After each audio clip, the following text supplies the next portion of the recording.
empty 4-door black sedan, 4 wheels, no plate. Is the flatbed needed? Negative. That's fine. 47 Sergeant.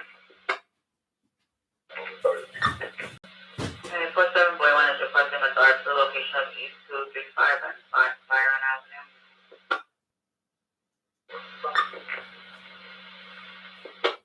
Also, in regard to the 54 cardiac at 3214 Seymour Avenue, EMS transported.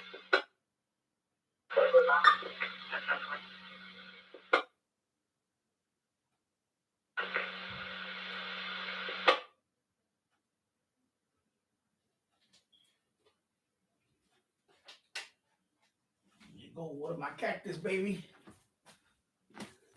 Water that cactus, baby. Hey. Okay, what's going on here? Why do I look backwards? Why do I look backwards? Oh, I hope I don't look like that. Anyway. Oh, let me lower this down. Let me lower that down a little bit. Oh, God, it's been so long since I used the scanner. Let's see how low that goes. I'll show you my little setup in a minute. Hello, Autism Radio. Roll to 100 subs. How's it going? Why? I look bright here. What's going on? Why it look so bright? And hello, Mike. Miki, or Miki. I call you Miki. I don't know why I call you Miki. I guess it's my pronunciation. Okay, I'm gonna do it with this light. Let me go back here a little bit. A little too bright. I mean, it's kind of cloudy out there. Hello, James Farley. Okay, I think that. Oh, I know what I need to do. Aha! Let me get up here. Come on, there you go. Need that light up there. All right, I think that's better. And hello, radio friend Unde. I hope I didn't butcher that. I got my scanner, everything set up. See, I was doing this past week, a few days ago. Let me show you guys. Finally, I got this set up here. Let me stretch out this cord. I don't want it. It's all tangled up. So of course I got this shelf I finally put up. The third one. That was kind of a pain, but Radio Friends TV. Okay, I'm gonna call you Radio Friends. And hello from Germany. Nice, Germany. Welcome to the chat. So I have this shelf now. The other shelf I moved it over here. So this one I was able to put a 1x2 piece of wood in there because I wanted to mount the CBs like this and that scanner. I didn't want to just set it on the table, tabletop. So see, I got the bracket in there, and the other one. That's what I really wanted. So I was gonna build a shelf. Instead, I said, let me come up with some clever way of doing this. So I screwed a 1x2, almost as long as the end of the 1x2 is right there. You can see it, right? The wood. So I screwed that in there, and I was able to mount this. So that's precious real estate up here I'm using up. So I mounted the CB radio, my BCT 15X scanner, Uniden Bearcat, my Cobra speaker, and the little speaker up top. It's mounted, screwed on into the. So I got that going. So now the small scanner's right here. This one does have a mount, but I'm gonna leave it there. I like it standing up there. I like to look at the frequencies right there. I don't know if you can focus it there. You see how I got the frequency chart? So I like to look at that sometimes, remind myself. So that's why I like that. And then, of course, my Yaesu FT818 ND is there. And I got my 2 HF tabletops finally hooked up. These are both hooked up to the NFET. My NFET antenna. And these are hooked up to the disco. These 3 are hooked up to the disco, right? VHF, UHF.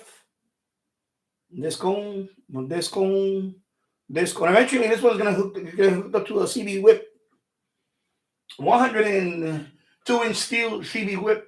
Eventually, down the line, I'm gonna mount that somewhere, and then this will be dedicated to the CB antenna. And then, of course, I put my computer down here for my FT8 and all that. My second computer here. And of course, I got the G90 right there with the pyramid power supply. And down there's empty for now. And over here's empty too. So yeah, so finally I got the set. I need to go back here. I'll show you, how it looks from and we'll just chat the way. So finally, I'm sorry I'm moving and shaking too much. I'm holding the webcam. So finally I got this whole thing set up on this side. Very relieved that I finally did that. Yay. So now I got 3 of them. Talk about a shack. Yeah, I have a switch. I have a switch for the end fed. 1, 2, 3. That's for the end fed. That's my HF. And then for my disco, it's right there. The switch is back there. For the disco is right there. That's for the disco, and that's for the HF. The switch is right there. So I have 2 switches. And down there, I forgot to show you that. I have the MFJ 8086 hooked up, but right now it's not hooked up to anything except for the SDR. I'm going to use the MFJ 8086 loop exclusively for this now. And the MLA 30 is hooked up to the Grundig 800. But I can switch that back and forth. Yeah, I can switch any of them actually back and forth, but I want to use the MFJ 8086 loop with the SDR exclusively for now, because I want to start medium wave DX on the MFJ 8086 loop and the MLA 30. Just disconnect it from me. I can hook it up to my SDR directly. Yeah, so I got that set up.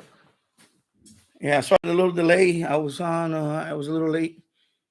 Yesterday we had a lot of rain here in New York, Yonkers. Of course, I'm next to New York City. We got hit almost about 8 inches of rain. 8 inches of rain.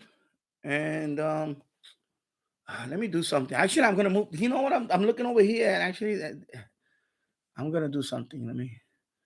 Gonna move it over to this screen. Let's go. This screen. There you go. Yeah, I'm more comfortable reading it from this screen.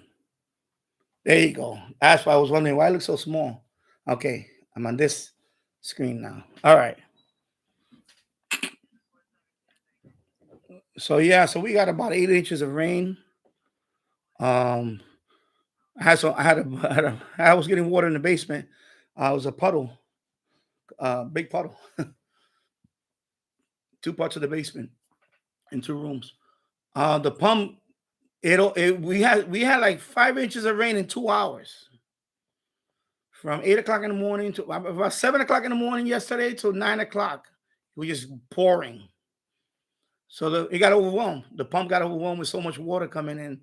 So it actually started ponding in the basement. The water's still coming in, but the basement is dried out now. But the pump is still running because if I shut off that pump for 1 minute, I'll start getting water again in the basement. Happy birthday, Mike. And you're in Dulles. You're currently in Dulles Airport. Okay. Wow. Where you flying to? Yeah, happy birthday, Mike. Yeah, so yeah, right now, so the pump is running right now. I've been running it since yesterday morning. It's running nonstop. It's just gonna keep running because the water's still that's the most rain we had in a long time. I don't remember ever seeing that much rain. I mean, it was really wow. And unfortunately, I got a little water in the basement, but it's nothing catastrophic, anything like that. And I see these images of New York City. Oh my God, they were like some streets were literally the cars were covered. I mean, that's scary. Hey, hello, Sanjay. Sanjay, I gave you a wrench. You notice you have a wrench next to your name. And Autism Radio too, you have a wrench next to your, you have a wrench too. I made you a mod. And Miggy, you're gonna be in. I'm gonna give you a wrench if you want to put links up. That's the reason why I give wrenches too, because you can post links. When you don't have a wrench, you can't post links. So, Miggy, you're a mod. Yes, you are standard. Let me see. Now I have two different types of mod. Okay, I'm just gonna put standard, and there you go, Miggy. You're now a standard moderator. Mike, happy birthday. Yeah, so let me read some of the chat and yes, it. What amount of clutter? Yeah, now I have another mountain on this side. I just added that this week, so I'm gonna have more stuff up here. And now, of course, that's why I had to move out the basement because, a few months ago I had water in the basement. It didn't get to my equipment or my server equipment, but that was it. I said I had enough. I said no, I gotta move my stuff out of the basement. So now I'm up here on the second floor now. So let me read some of the let me catch up here before. Oh, actually, let me do also live chat. Put that there. Okay, yeah, see, scroll a lot more. And Autism Radio is the first. Welcome, Autism Radio. Miggy, James Farley, Radio Friends. Do you want to catch up on the reading before I don't want to fall too behind today? And yes, James Farley, I am using a Switch, as you saw. Hello. Yeah, birthday. Just want to catch up on the reading. Hello, Glenn Dansler from South Carolina. Welcome. And hello, Richard Califano from Albany, New York. Not much rain there. You didn't get any rain. It didn't go. It was more like yeah, you just missed it. Well, good thing you missed it. Well, man, it was really bad. And the thing is that before yesterday, we've been getting rain from the other storm, Ophelia. We were getting that for days. So the ground was already saturated. Right now, the ground is saturated. It's saturated. It's just, when you get rain like 5 days in a row, the ground is saturated. I'm surprised we haven't had a tree fall yet. And this summer, I was looking at Fox Weather because I get that streaming Fox Weather on my Roku TV. I get Fox Weather. I think it's 11 out of the last 14 weekends. It's some crazy. It would make sense. We've been getting rain. 11 of the last 14 weekends, we had rain. And they're talking about measurable amount of rain, at least an inch or above. When they say measurable amount, it's about at least an inch. And because I know, man, my pump's been working overtime. But today's really working. Yesterday and today has been working. It's nonstop, it's running. And great investment. I'm going to get a second pump now because yesterday got overwhelmed. It was a lot of, what's about 5 inches of rain in 2 hours. That's a lot of rain for anywhere. But thank God that we're on top of a hill. I mean, I'm in the valley and there's a hill. The water that's coming into this house now is from that hill, from the the trees you see behind my yard. That hill, that's where the water's coming down to here, and then that water's coming in the house. But I'm pumping it out into the street, and then it goes down the block. It's like hill, another hill, down the hill. It's wow. Yeah.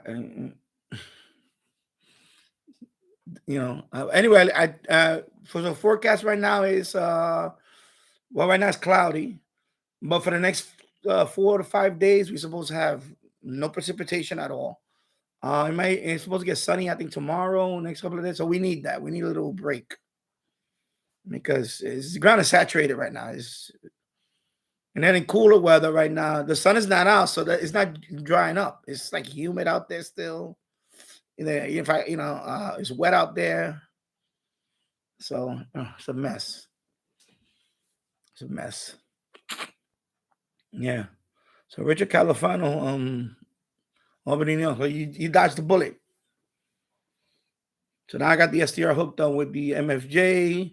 So I'm gonna look into making that video soon, but you'll see it when I post it.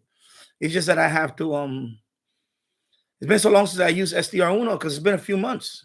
This move is driving me nuts, bringing everything up here, and I want to set it up to a point where now the radios are here. My listening radios are here, and these are my radios of storage. So now I have everything. The moving is a pain. Moving all this stuff up here is a pain. I don't want to move this stuff again until we leave this, until we move to another house. I don't want to move this stuff again. It's just a nightmare. It's a nightmare. So Sanjay got the wrench. Hello, Mario Maker, my son. And Miki has the wrench. So Sid, yeah, I got a mountain of clutter. All right, so there you go. So let me scroll down here a little bit. And radio ID scans and other, welcome. Hey, MLA, I don't know what that. Mickey, Danny's evil laugh. Streaming issue. Yeah, well, if you're at the airport, of course. Especially Wi-Fi. I don't like to use Wi-Fi. In my case, I already just use the 5G. I don't like to use Wi-Fi. 5G is a lot. No, you're not late. You're not late. I just been on for about what now? 16 minutes. And don't worry about that being late or whatever. I was gonna be on a little later, but I'm trying to be on at least by 3:00 because the reason why I'm trying to be on at 3:00 because I want my European viewers, like the guy from Germany, and married to the extra, because the later I stream, it's later over there too, and at least I get to spend an hour with me here or a couple hours. That's why I like to stream. If I could stream a little earlier, that would be better. But yesterday was crazy. We're pumping out that water and all that craziness. This weather's crazy. And hello, TV Radio 1972. Hope you're doing well. I know you, Clifton, New Jersey, so you got some of that rain too. Yeah. So over here, the streets, they're okay. The streets are okay over here. Because Yonkers is as many of you don't know, but Yonkers is a city of hills. There's a lot of hills in Yonkers. It's kind of like if you've been to San Francisco, it's kind of similar. There's a lot of hills here in Yonkers. So I guess those on the lower part of the hills, but over here, my house, a little ponding here and there, but the pump did say if I didn't have that pump, my basement would have got a few inches of water for sure, or even maybe even I'm gonna say maybe even a foot of water. I'm gonna say a foot of water at least. The whole basement would have been flooded. But that pump, now even though the pump I don't have a battery backup on it. That's the next thing I need to do. I need to get a second pump, but also institute some kind of battery backup in case, which could have happened yesterday when we had the rain. One of these utility poles would have been down. That's it. Then we had no power. So when you have no power, that pump it runs on electricity. I would have been screwed. So I needed some kind of battery backup, or I do have a generator in the garage, and but man, it's rough. Yeah. Let me see. I'm gonna look into that. James Farley. Okay, so let me read the chat. So streaming issues for Mike. And GitHub. Let me see the GitHub link. I'm gonna click it. Let me see if it opens up. I think I heard of this one. Let me move it over to this window. I'll look into it. But I'm happy with the one that I have, the WSJTX. Especially I have a because there's another one too. I think it's JTDX or something like that. There's another one. There's a couple of them. So, I mean, I'll look into it. I'll see if there's any videos on it too. I'm looking at it right now, real quick. I'm seeing the GitHub. So it's a Chinese. So it's actually Chinese software. I don't know if I want to put that on my computer now. I see a lot of Chinese on it. I don't know. No disrespect to my Chinese viewers, but I mean, I'm happy with, I'm not running it right now because I'm talking to you guys and I want to listen up here today. But yeah, I'll look into it. So the call sign is I see it right there. So it's github.com/N0BOY. Okay. Oh, it's for the phone. Oh, okay. Oh, so it's okay. Oh, I see. But my phone, I don't do stuff like that on my phone. That's the thing. Like I know I can put Oh, okay. I'll look into it. But the same thing with the SDR. Like some people want to do the SDR on their phone and all that. It just I tried that. The whole SDR. What's the SDR sharp that they have for the phone? What is it called? There's a version that you can put on your phone. I forgot what it's called. Like stuff like that. Like I don't know. Like my phone, I just use apps. I just listen to apps. Yeah, I don't really want to. Although the decoding thing, that's the thing that I used for my phone one time. I forgot. It was not too long ago. I was decoding not Jill's that day in the live stream. Yeah, I did. I think I did. Yeah, I think Jill's was sending. No, I couldn't hear Jill's that day, but I decoded somebody else. Hey, it was kind of interesting, but it's not my. I don't know. I'll look into it. It's just that my thing with phone is like same thing with a tablet. I know people use their tablet for all these things. I don't use my tablet much. I have it right there. The free one that I was talking about a couple of weeks ago is right there. I think the battery's dead. I can try for my tablet maybe. But right now this battery is dead. I know this battery is dead. Let's see. Yeah, this battery is dead. I gotta charge this thing up. It's not dead. Oh, okay. Because I got the message the other day. You got to remind every time if you don't use the tablet, and they'll disconnect the service because it's free. I'm getting the free data plan with that. I'll look into that for the tablet. I'll look into that. Let me go back over here. So no, you're not late, Radio ID. Don't worry about that. You're not late. You're here. You're here. I was thinking about not doing a stream today, but I'm gonna do the stream today because next week, I know next week, Jill's is gonna do his stream. So I'm thinking about next week. Maybe I'll do it on Sunday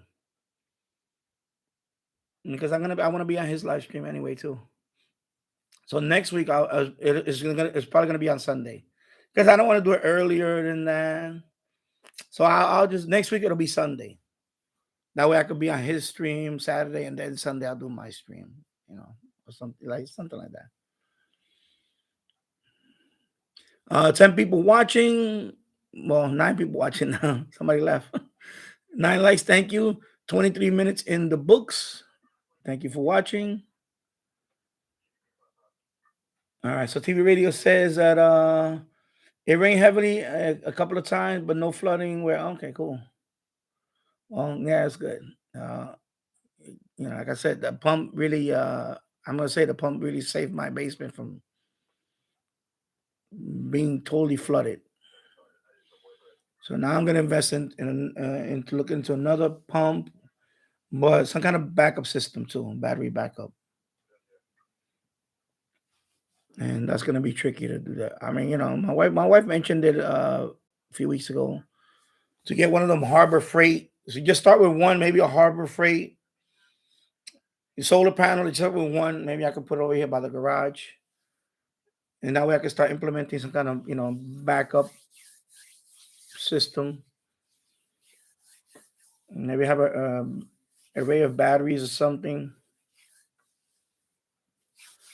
Let me check. I can check on the. I'll check in a minute.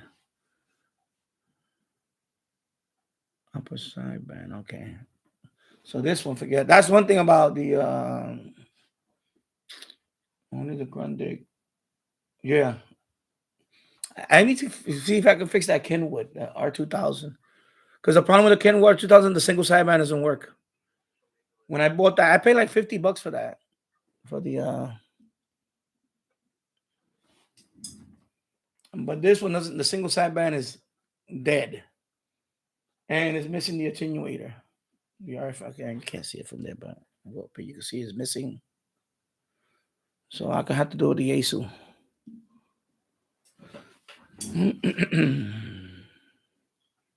Oh, that's your beacon, Paul. Oh, okay. Let me see if I can do this. Let me see if I can do this.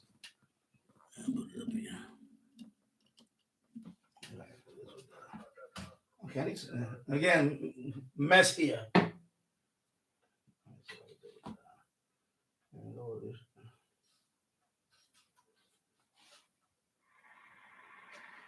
I have to go all the way up to, what is that? 28.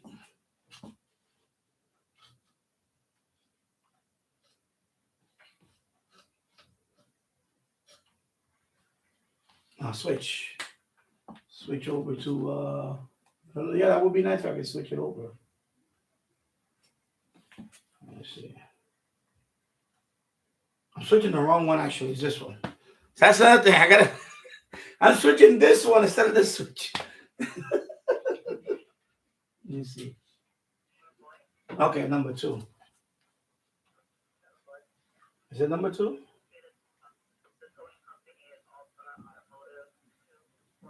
Let me see. Ding myself. Ding, ding, ding.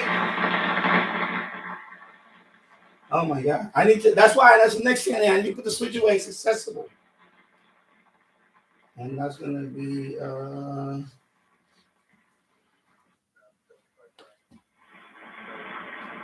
nah. I'm not hearing anything. Oh, wait a minute. Oh, okay.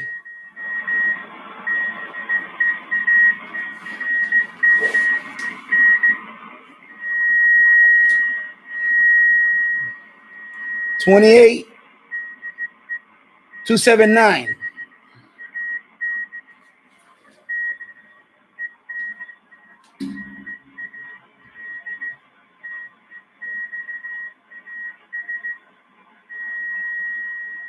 Barely signal. But to hear it.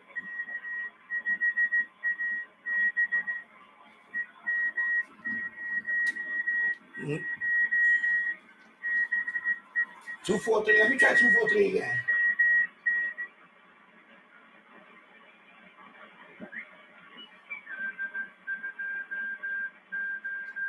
That's 250. 250. Nah, no 243.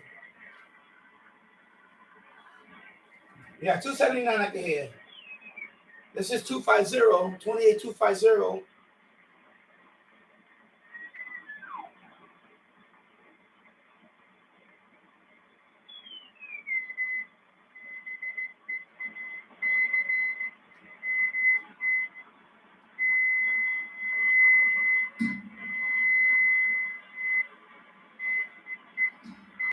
I need to figure out how to mount this.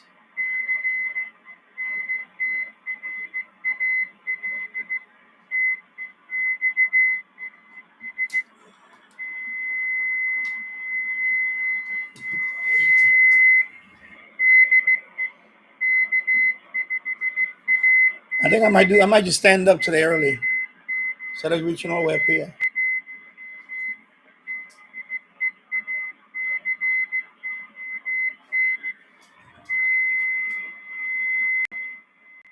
All right. Yeah, I need to do something about the switches.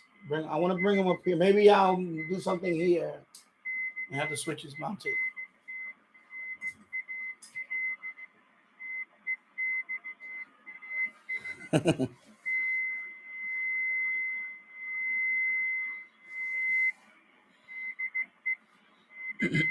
Let me catch up on some. Let me drink some water here first.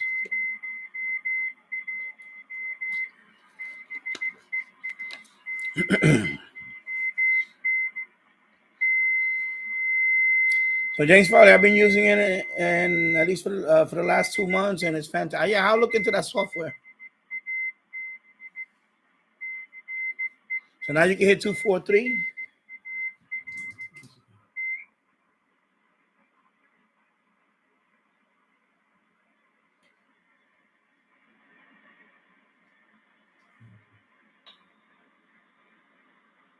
Nope.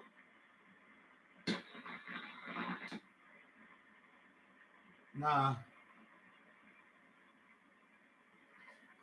No 243.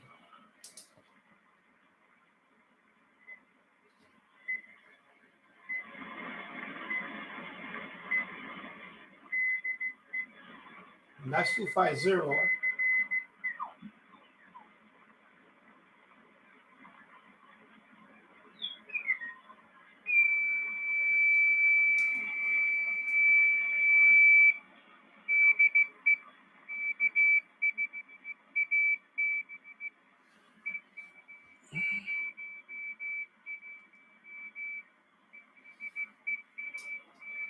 Yeah, 279.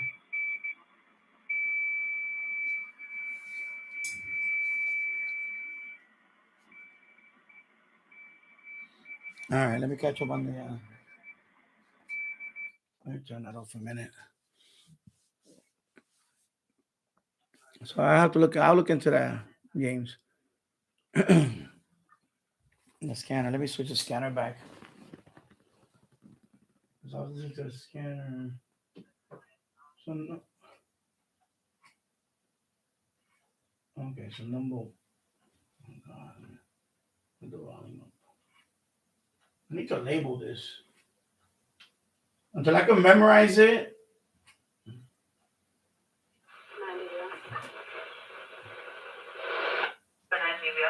Okay, so number two. Yeah, now that I have it, I gotta memorize all the when I switch. I'll put it back on the scanner. Let me lower that. Yeah. So let me catch up here. TV radio 1972. Some new stations this week. WNVU Vida Unida 93.5. WXBK 94.7. HD3 has Radio Korea. And WPAT 93.1 has HD2. More on delay. Okay. TV radio 1972. WNVU has weight FM at 93.5 HD2. Okay. And hello, Bobby. From Morgan City, Louisiana. Hope you're doing well, Bobby. And of course, Paul AA1SU checking in from Northern Vermont. And so, yeah, 279 I can hear. And there's one on 250, 28.250. I heard I could hear something there too. So, Paul, I can't hear the other one, the 243. That's the one I can't hear. And BT Radio, you have the Kenwood R2000 too. Yeah, I love the R2000. And the other thing is I can't listen to single sideband until, and I saw it on eBay. But they were asking too much for the. I think it's a board. I don't know if it's. I think it's just the. Let me see. People in the public eye, they're never charged with. Let me lower that down. Let me see if I can. Yeah, see, the button thing is fine. So I have to look into that. I think the person was selling the. It's like a board. So yeah, because right now, then when he sold it to me, he told me that's why I got it for $50 because it works. It's just the single sideband doesn't work, and of course, it's missing the. That's the other thing that the guy was selling on eBay. He was selling the whole thing, the RF attenuator, but he was asking for too much. I paid $50 for that radio. I don't want to pay $50 for the part. You know. Eventually, I would like to get another one or the 5,000 someday, but I don't want to pay premium, whatever. And like I said, that was opportunity. The R2000, that was opportunity. I saw this on Craigslist. The guy originally was selling it for 150. So I was like, no, not 150. He was selling it for 100. 100 he was selling it for. If I recall, it was 100. So I contacted him and I said, obviously through the message, email. Are you still selling it? Yeah, he said I'm selling it for 100. I was like, and he put on the he described there what was missing. I say, how about if I give you 50 because I'm gonna spend probably another 100 or so to fix it. And he said, okay. He didn't even haggle. I was willing to pay 75. If he would have lowered it down, he would have said, well, I'm not gonna give you 50, but how about 75? I would have took it anyway.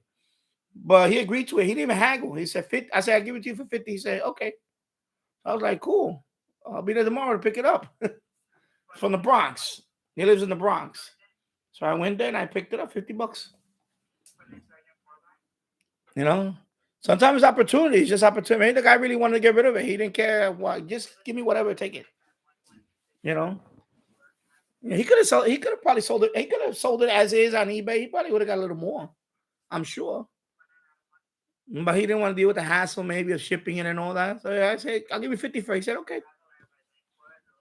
Deal. Don't be afraid. Don't ever be afraid to. People are shy about stuff like that. Don't be afraid to make an offer. Always make an offer first. You know how some people write firm. I'm selling it for this price. Firm, no exception. Sometimes they just say that just because they don't want people to be. They don't want people to make an offer. Maybe it's just but if you can't sell something after a certain amount of time, you just want to get rid of it sometimes. Like in his case, maybe he was just trying because some people are moving. This monitor boy here, this one right here, this Apple monitor, right? The guy was moving. He was selling everything. He's a college student. He was in Manhattan. He was selling everything in his apartment. So I bought that Mac screen for $50 a few years ago. Retro looking Apple screen, $50. I was like, he said, take it. You got everything, got all the attachments and everything. The converter. It's like a converter because his uses Thunderbolt, but he even had the converter that connects it to DVI. So $50. Sometimes it's opportunity. Sometimes they're selling something they just want to get rid of it because they're moving or whatever. They don't have time to haggle about it. That's when you got to come in and, So yeah.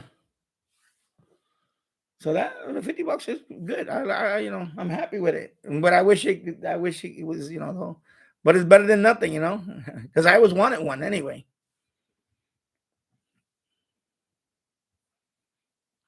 So yeah.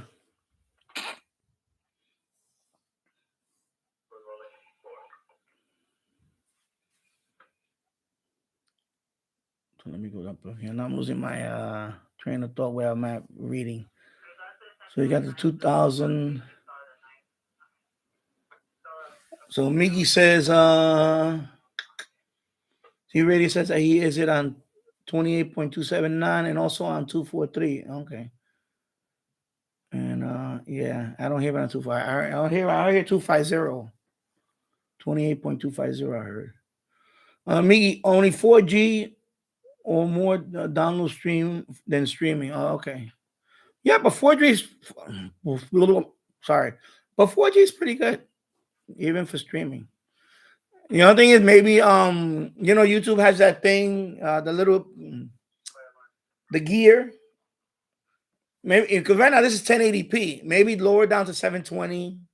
You can lower or even 360. You can lower. You don't have to watch it HD, and that'll save you a lot of That'll speed up your stream. In terms of, if you want to still, you can still watch video, but it's not gonna be 1080. That's why I don't want to stream on 4K. For what? Who wants to see my face on 4K?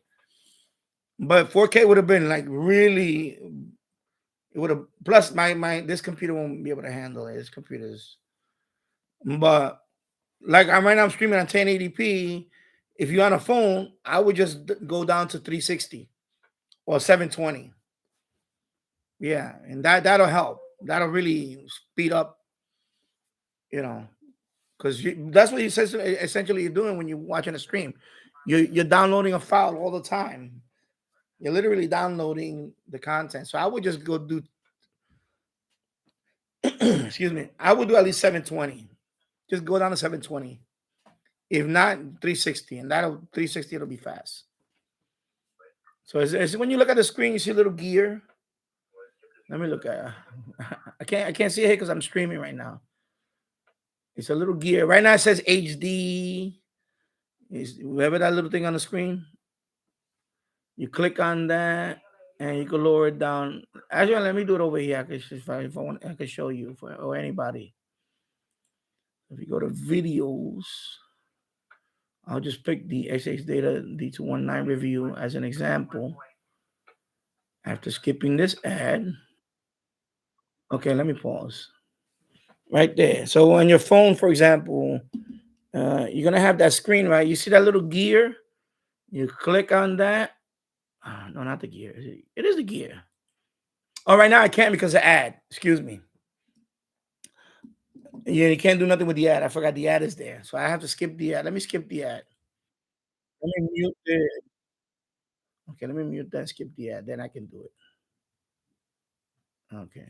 Want to make sure. Okay, there you go. So let me okay, so now I can show you. So say you're watching me stream, right? Right now I'm muted it, of course. This gear right here, see what it says quality? You could go down to 360. Right now, mine was set at 720, but you could go down to 360. Or if it's up here 1080, for example, let me put on 1080. Just go down to 720.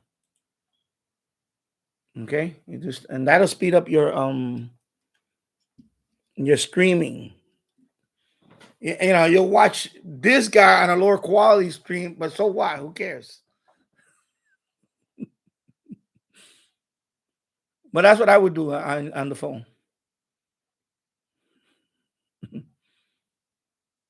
That's what I would just lower the quality down, and that'll speed up your. Because sometimes, like my TV, downstairs my TV, it says it can handle 4K, but the one in the living room crashes sometimes when I'm watching 4K on YouTube. YouTube 4K content, it'll crash sometimes. It'll reboot the YouTube app.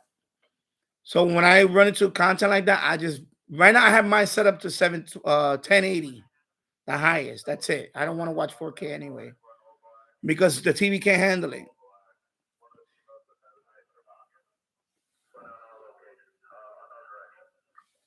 Something about a knife.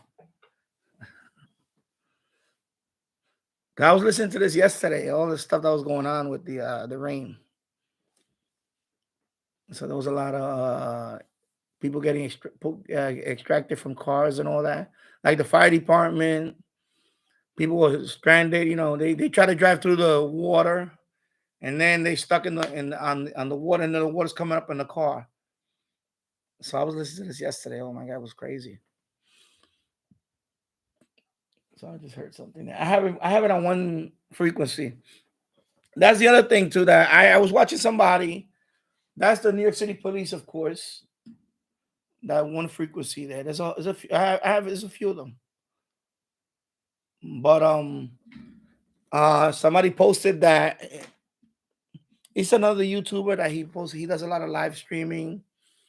He's covering. He listens to the scanner. He goes to those places, and he's like a news guy, but he's not really a news guy. He's just a regular guy that has scanners in his car, and he goes to all these places where he hears stuff, and he goes there.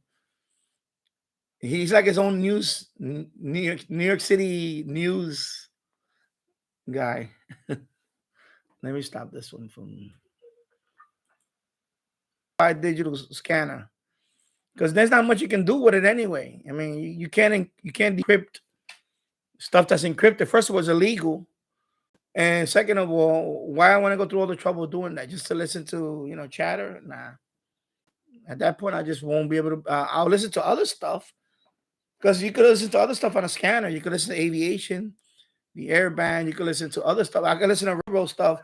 I was trying to listen to it yesterday because there was a lot of New York City transit was getting you see the stations that were underwater or water gushing in from the street. So I was trying to listen into that too, the railroad frequencies and all that. I don't know them off the top of my head. I found a couple of them through radio reference.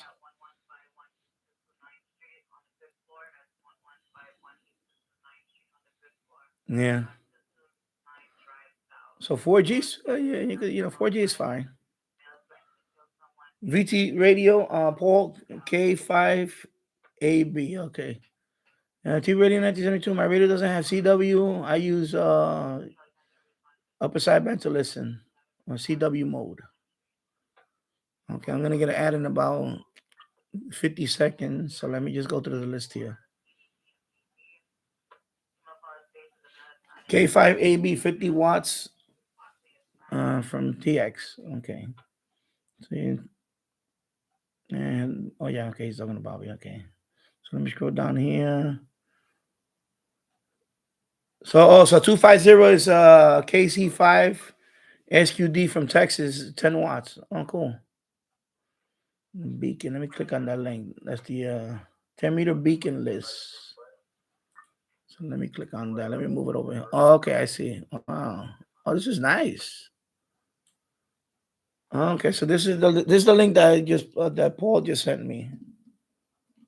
So there's a list of 400 shortwave beacons worldwide as of okay. Okay, so these are all the oh, this is cool. Thank you, Paul. Wow, that's cool.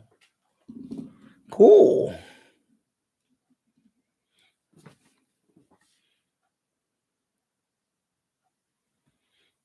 Yeah. Anyway, have a safe flight, Mike, Miggy. Yeah. Okay. Yeah, I know. Sometimes, yeah, the maybe it's, the signal, whatever. But have a safe flight, Mike, and happy birthday once again. Happy birthday, Miggy. Happy birthday. Enjoy your birthday. Woohoo! Cheers.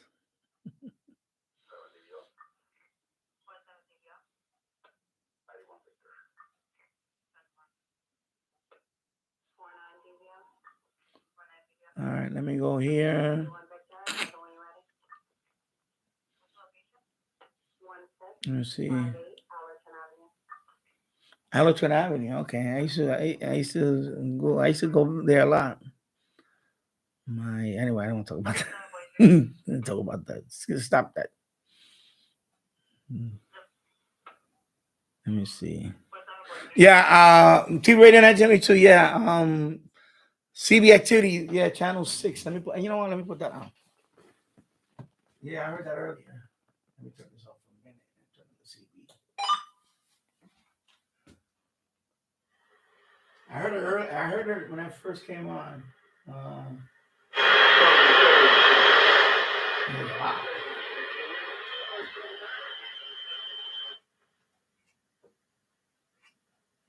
Man, I need to enable the switch.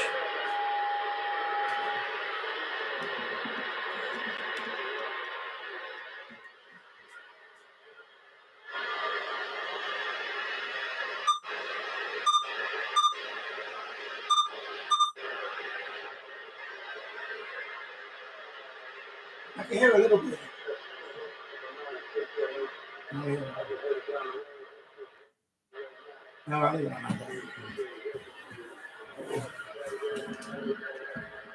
I heard it, yeah.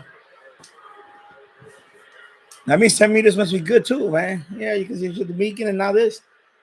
But I don't want to FTA today. I don't want to. I should get on. Let me see. I don't really feel like it today. That's why I got the G90 turned off today.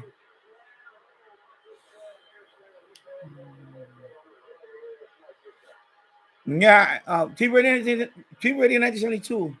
No WWV on 20 or 25 megahertz, despite able to get CB. Yeah, I know. I've been trying the last couple of days too.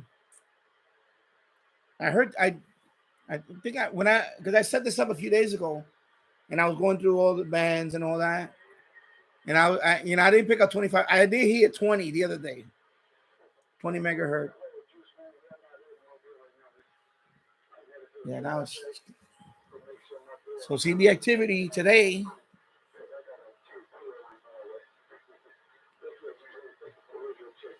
Yeah, exactly. T-Ray, yeah, I prefer 1080 over 4K anyway. You know, I do that with my TV. With my because Wi-Fi too, 4K. Oh my God! Even when I watch streaming movies, I just put 1080. I don't go higher than that. I just, I don't really care for 4K, to be honest. With my eyes at this point, like I don't need to see every nook and cranny in my face. You don't want to see me in 4K. I don't want to see 1080 is fine for me. Yeah. So take care, Mickey. And Jim Gordon, hello, Jim Gordon from Scotland. Your stream has been having a few problems with water in the. I haven't had any issues here. My fiber optic is on a utility pole. It's actually outside. So no, so far so good. So far so good. Yeah.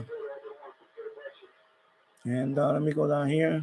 King in the X, hello, King in the X. From Northwest Arkansas, 88 degrees Fahrenheit and sunny. Yeah, not here. We need some of that sun here now. Dry up this wet yard that I have here. All we've been getting here is rain the last week. And yesterday we topped it off with almost 8 inches of rain. In 24 hours, we got about 8 inches of rain. So finally it's not raining today, but it's cloudy.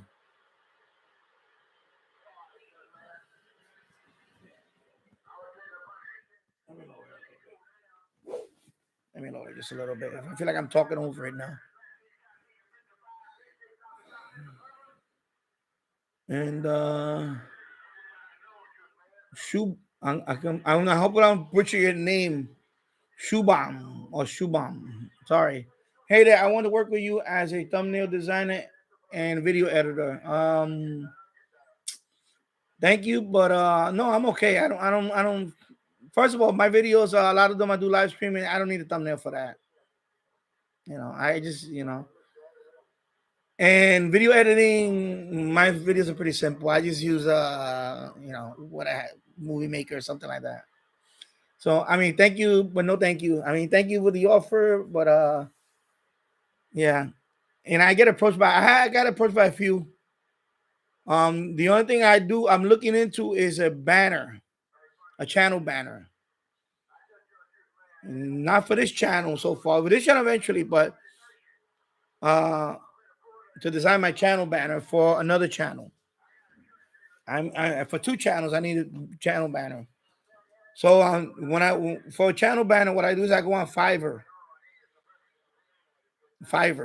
It's called Fiverr with 2 R's, I believe. I haven't been on it for months. And usually I find somebody there and I tell them what I want to design, and they charge me a little something, not much. I think I pay like $25. Depend on what type of banner I want. For this channel, the banner, somebody designed that one. So something like that, I would look in. If you want, you could do channel banner. That would be nice. But that's about it. That's the one thing I really need. I don't do the thumbnail thing because I think some of it. I know because there is something to the thumbnail. I know if you do eye-catching thumbnails, you get more clicks and you get more views. But some of them they look like clickbait. A lot of it's clickbait, and I don't want to I don't want to go down that route with the Yeah, can I get more views with a catchy thumbnails? Yeah, I can. I don't do it because it's too much work for me. It's just too much work to put, you know. And I post videos when I post videos. If I were to design every thumbnail for every video, I'll go crazy. I always said it from the beginning when I made this channel. If this channel ever becomes to the point where it's going to be a lot of work, I feel like it's more work than fun, I'll stop doing this channel. Because right now, I enjoy doing what I'm doing. I enjoy live streaming. And I do some editing, but I don't want to get to the point where this feels like a full-time job because it's not. I'm not getting paid. Yeah, I'm getting a little thing from YouTube, the partner program, but that's it. I'm not making like money to the point where I consider this to be my job. No, and that's why I want to keep it. I don't want to feel like this is my job, and I don't want to do every little.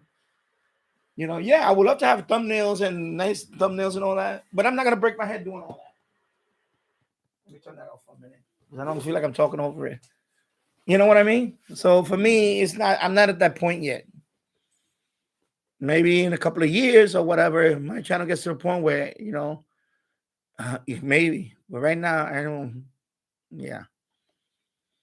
So thank you for the offer. But anyway, if you want to contact me, my email is in the about section of the channel.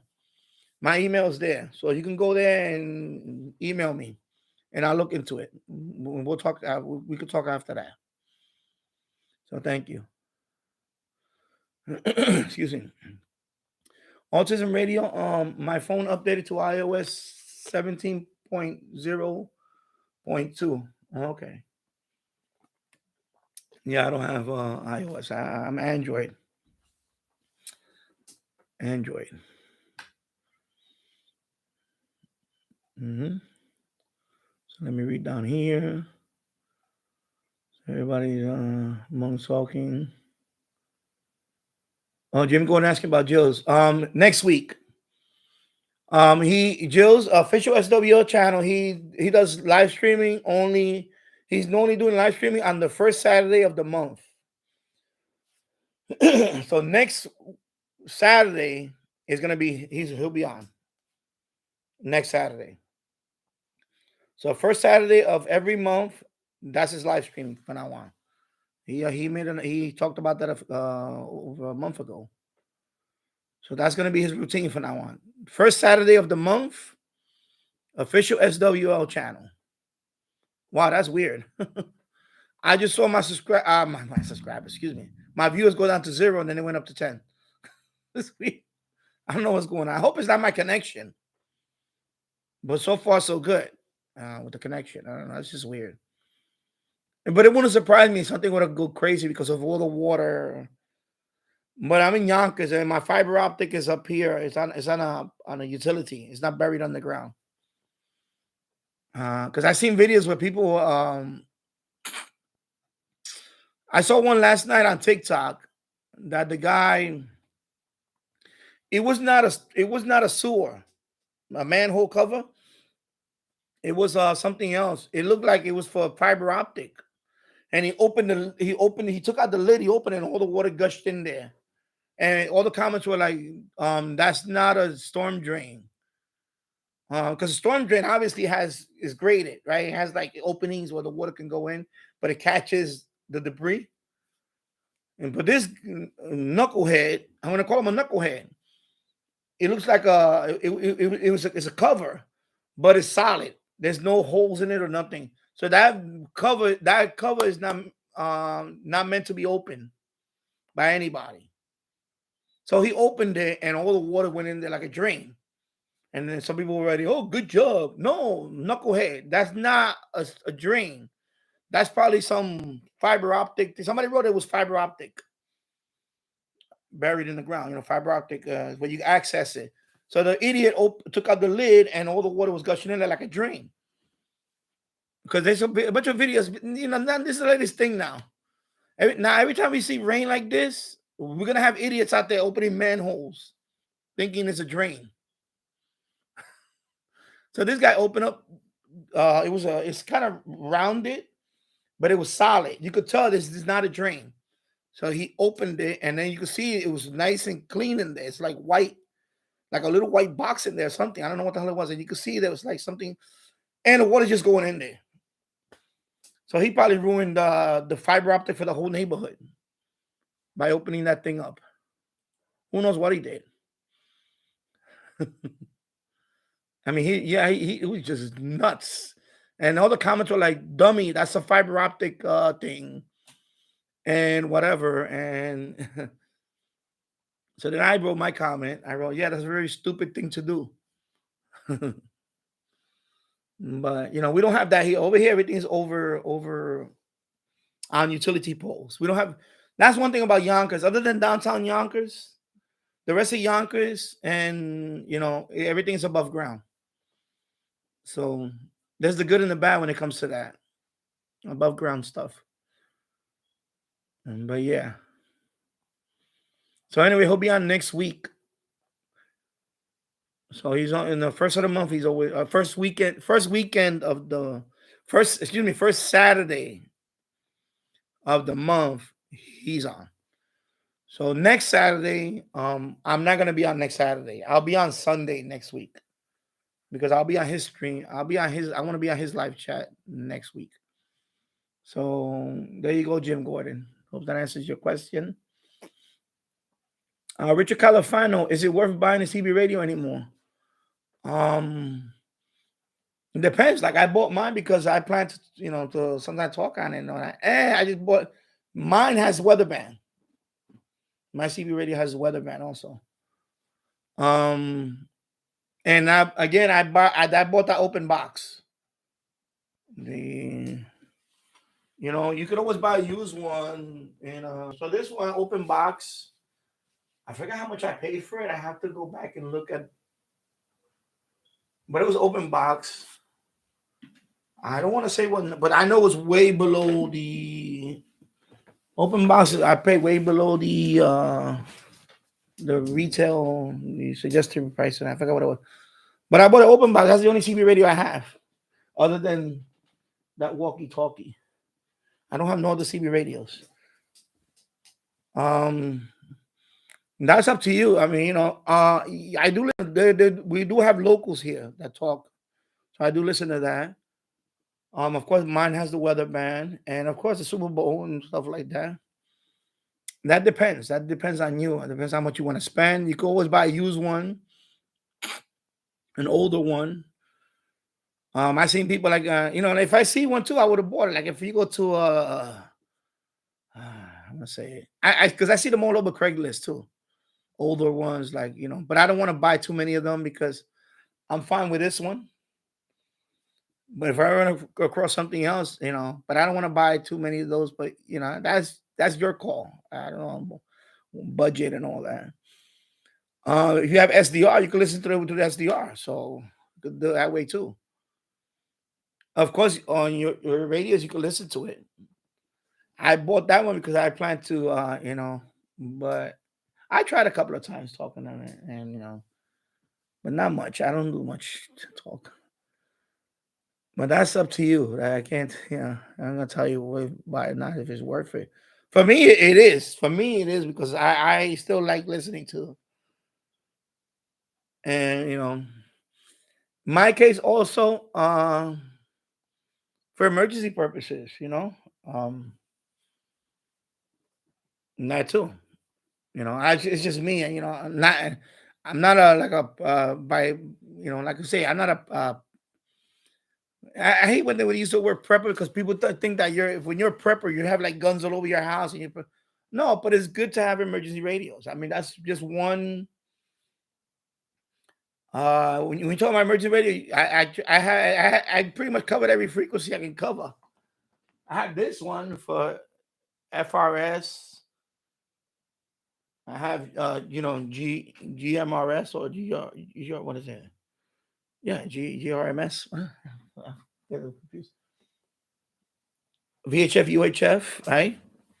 And then I have CB band. So you have radios for every, and of course for emergency. Eventually I'm gonna get my general, so that's gonna help too. It's always good to have radio that you could in case of emergency. For whatever reason, the apocalyptic catastrophic event, who knows? And that's the way I see that too. When I bought my CB radio, I see it that too. For emergency, who knows? So, TV Radio 1972, CB reception has weakened a bit, yeah. And hello, Mind Sway. Hope you're doing well. Yeah.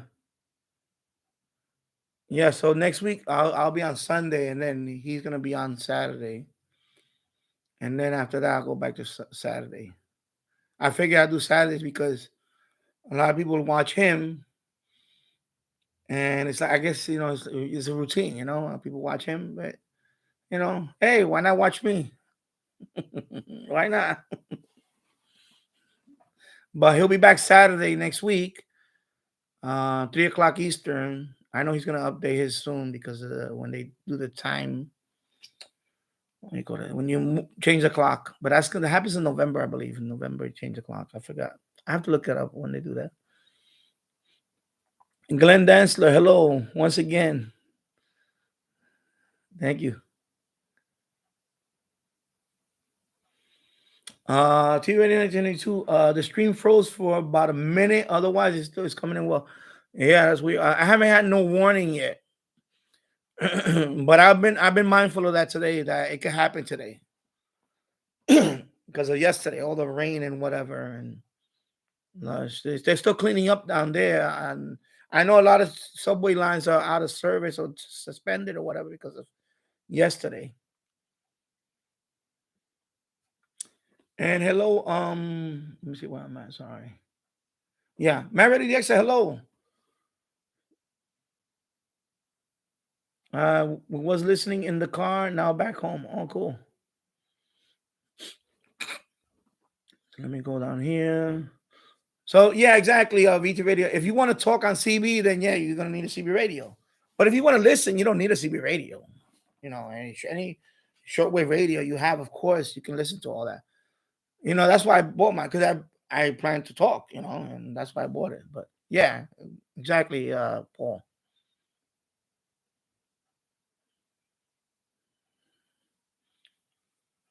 Let me see. Go down here. Okay, so everybody's talking among themselves. Okay, James Foley, did you get the crystal for the scanner? You mean for the weather radio? No, I plan to order it soon. I just as a matter of fact, I may order it tonight. Actually, Amazon sent me a little payment. I don't get much, it's a few bucks from Amazon, but it's enough to buy the for this guy. He's what is it? Ceramic filter. So I may order it tonight. Actually, I may order it today. I have to go to AliExpress, and so if you're talking about that one, yeah, I haven't bought it yet. I need to buy that. I needed some money on my card for that.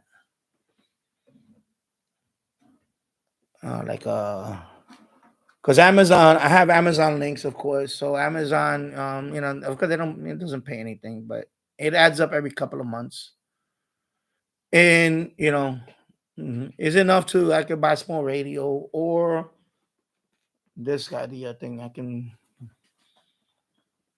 And then of course Google, that's the ad thing, that's that. I think when you go over $100, then they send you the payment. That's the threshold. You got to, once you earn $100, then they send you the payment. But Amazon threshold is like $10. So once you go over $10, you get a payment. Hey, any little thing helps, you know. So yeah.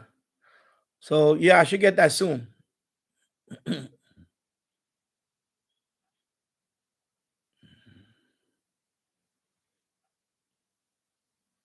me go back up here. Okay, so I'm catching up over here. Okay.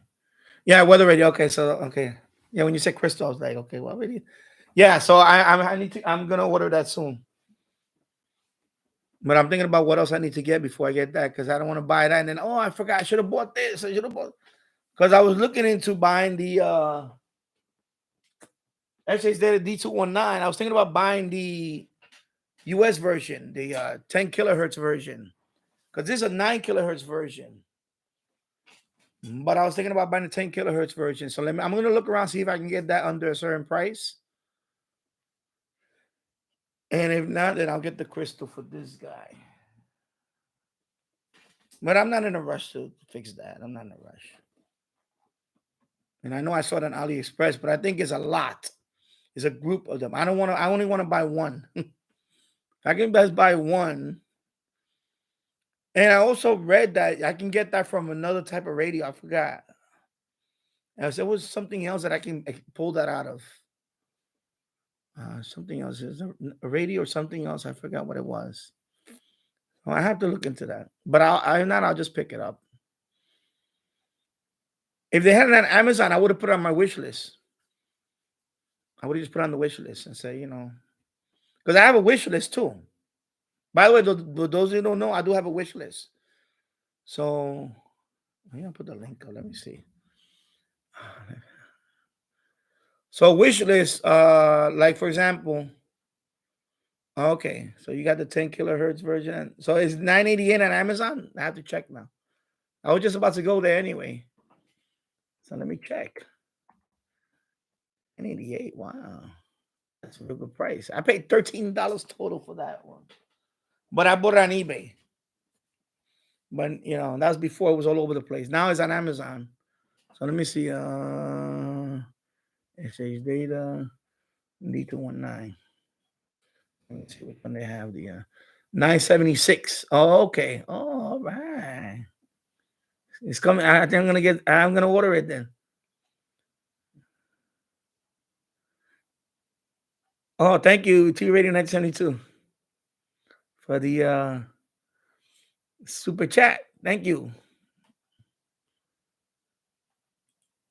Yeah, so I'm gonna order I'm gonna order the 10 kilohertz. I'm gonna order it. I'll order it later. I'll order it tonight. I'm gonna order it because I like that D219. I like it. Nice. Thank you, Michael. Yeah. Let me go back up here. So thank you for the $5 donation. I much appreciated.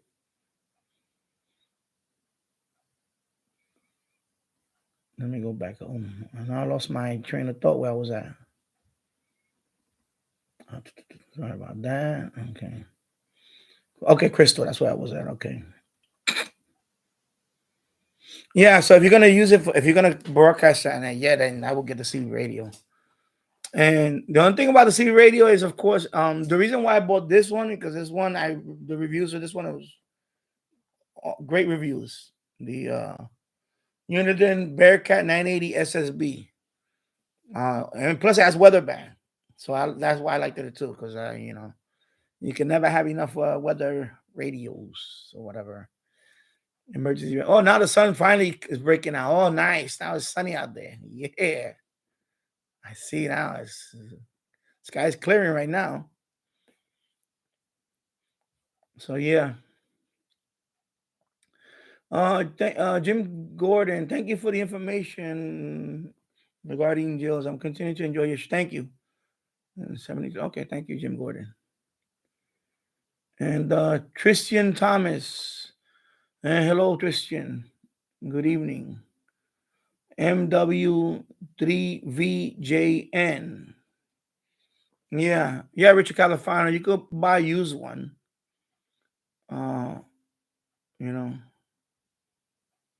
But yeah, it is, you know, yeah, Richard Califano, exactly. It's not like the 70s. Of course, not. It's not in the heyday of the 1970s. You know, Smokey and the Bandit and all that. But it's you can still hear. There's another channel that I watch. CB Lounge 2112, and it's about CB radios. That's all he talks about CB radios and stuff like that. And he's always making contacts. You know, he does make contacts. He has several CB radios. I enjoy his live streams. But yeah, I mean, sometimes I hear stuff on it, but it's always good for, like you say, emergency radio. Yeah, because you know, CB radio, you don't need a license. And that's why a lot of people, even the CB Lounge guy, you know, he doesn't, you know, he just enjoys CB radio because he, you know, a lot of ham radio operators started on CB radio. And I know when I was in there, they were talking about, oh, amateur radio is kind of boring and all that. And I was like, whatever, that's fine. You know, that's his opinion, It's just different, like of course CB radio, you don't need a license, you don't need a call sign. You could just, of course there is some, I don't want to say there because people say there's no etiquette in there, whatever. Yeah, of course you're always gonna have knuckleheads and all that everywhere. It doesn't matter whatever band, you're always gonna have a knucklehead or whatever. But you don't need a license. And some people use CB radio and they say, okay, this is I like this. Maybe now I want to try to get my license. And then talking other bands. That's what happened to me. Eventually, I want to, I went to get my license. Now I want to get my general license because I want to talk on more bands and so on. Yeah. James Farley, I have a technician license. It would be cool to learn the general on your live stream with you. I thought about that. But I'm figuring out how can I do that. Because I know there's other channels that do something like that. There's a couple of channels that I ran into that they actually go over the tests and they do live stream and all that. But another thing is, I don't. I shouldn't say I don't want to get I was gonna say something. It didn't make no sense. I thought about that. I'm gonna think about it. I'm gonna look into because I was thinking about that too. Like maybe what I'll do is I'll just do the technician one first, just for people that are going for the technician license. I just got to figure out how to do that. How to. Yes, James Farley. Yeah, I thought about that. Like maybe I can practice a general here, just practice, and then on a live stream we go over it together. Kind of like I'll look into that because right now, for example, when I went for my when I studied for my technician license, I bought this book. Right, I bought that book, Pass Your Amateur Radio License. But and I know you're very you're knowledgeable about radios. I found a technician to be kind of easy. It was the test was pretty easy because if you already have a knowledge of radio,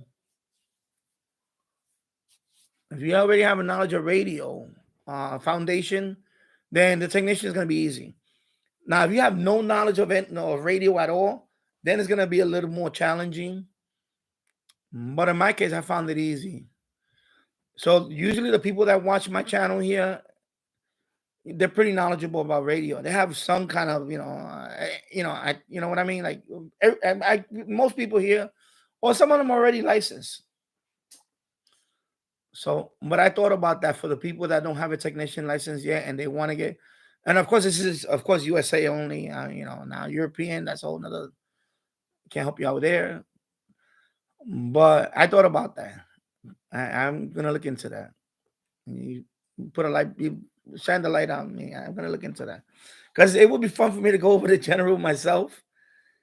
I guess by talking about it, I will reinforce it because I practice. I passed the general practicing, but I haven't done it in weeks. And they just changed the test. I was practicing for the old test. Now they just changed it a couple of months ago, I think it was. So now I need to. But maybe if I do practice tests on a live stream, like it'll help us. It'll help me and whoever's watching go over it. I'll look into that. Okay, so let me go down. Paul VT Radio. I missed the reason why Jill's reduced his schedule. I don't want to get too much into it because that's his channel, but I understand why he did it. Main reason was because he has a few channels. He wants to put more time. He wants to prioritize his time more on his tech channel. His tech channel is the one that makes him the money. He has over 100,000 subscribers on that channel. So he mentioned that he wants to, like I said, prioritize more time there. I don't know if he's going to do live streaming there because he used to do live streaming a long time ago on that channel. I don't know if he's going to do live streaming there. I don't know. But it got to the point where he said he wants to do one live stream a month. The first Saturday of the month he's going to do. He's also going to do Zoom meetings for people that donate to his channel. Right? And the main thing about his channel, he said it was that he's out of like 40. I forgot how much he has now. I think it's 43,000. I forgot how much. Basically, out of 40,000 subscribers, he only gets a handful of donations every month.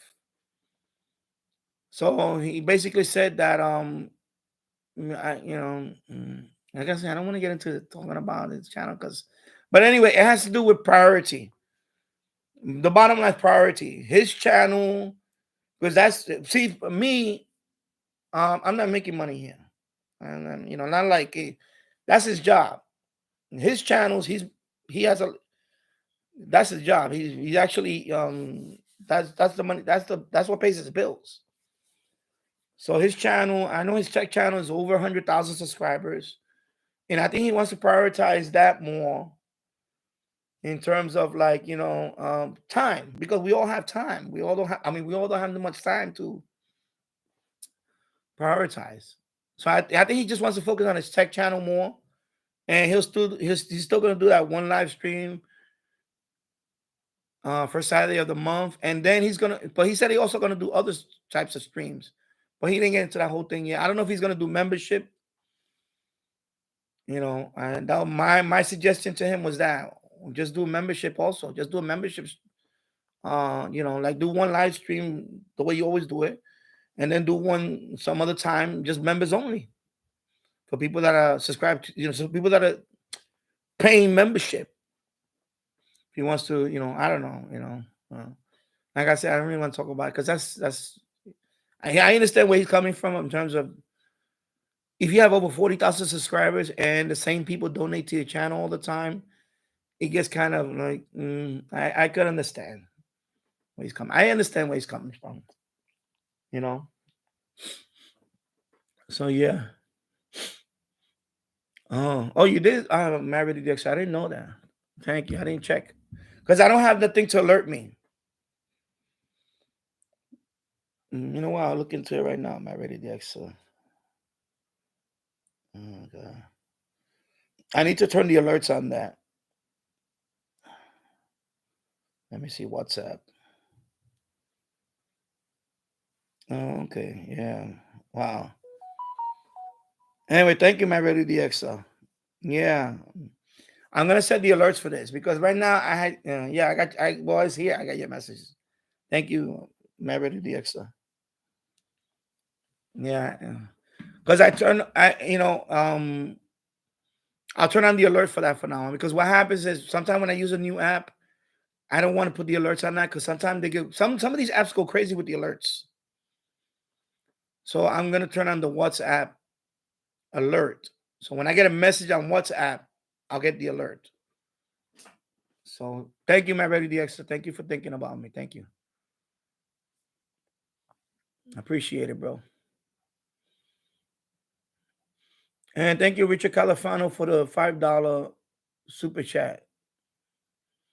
Appreciate it. Thank you.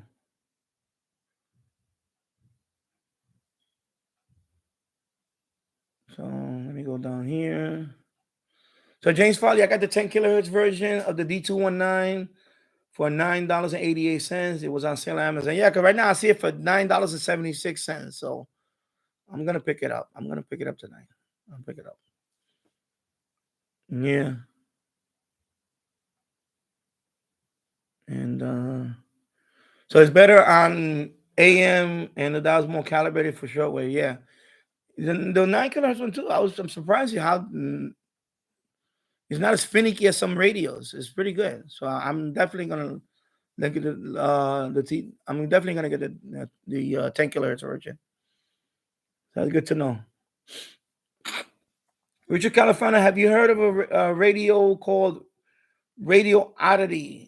A guy on YouTube called Farm Point Farms. That's a company actually. Radio Oddity is a company. They do the G90. I believe Radio Oddity makes this one. The G90. I have the G90, the Zygo G90. That is Radio Oddity. It's a company actually. They make several radios. So it's a company, Radio Oddity. I was looking into contacting them actually.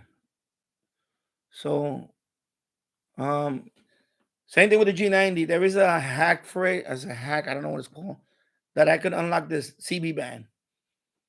But I don't want to open it up. I don't really want to open up a new radio, and especially radio cost me, well, my wife, because that was my actually Christmas present last year.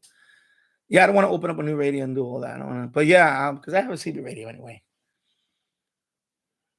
So this is Radio Oddity makes this one. They also make other ones,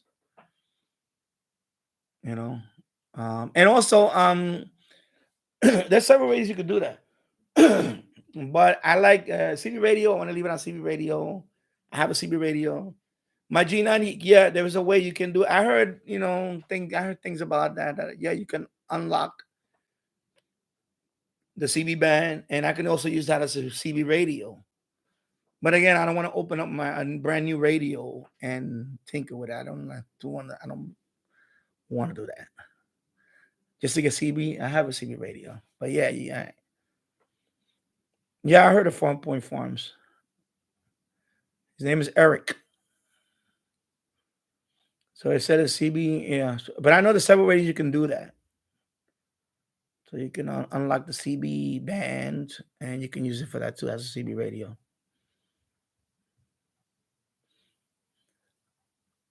James Foley, I got an old weather cube from Radio Shack. I still use it. Yeah, I would like to get one of those weather cube. I posted one of my videos. I think I posted the commercial, the old commercial that I have. The weather cube. They actually made a few of those, right? They made one that was a weather cube. Oh no, I'm thinking about something else. I have to look at my video. But I remember I've never owned one, but I remember seeing the ads and all that. Jim Gordon, I just hello Jim Gordon. Just noticed that a very famous USA made radio, the Drake SWA, has gone for 437 pounds on eBay. You can anyone out there got one? I don't own any Drakes. I would like to own one, but I just never got to own one so far. I heard good thing about Drake. Drake's. I heard good things about Drake. So, and hello, Hammer 88. Wow, you're looking good today. Thank you. Tom Styles. I was telling people last week that the first Shortwave channel that I was watching was you. When I started with this radio, the first channel that I spotted was you, and then Jill's channel for the live stream. But he didn't own this radio. So the first channel that I saw somebody actually using this radio and talking about it was you. So I learned from him. I had because remember I came back to Shortwave. I had no idea what some of this stuff was. I was like, oh my God.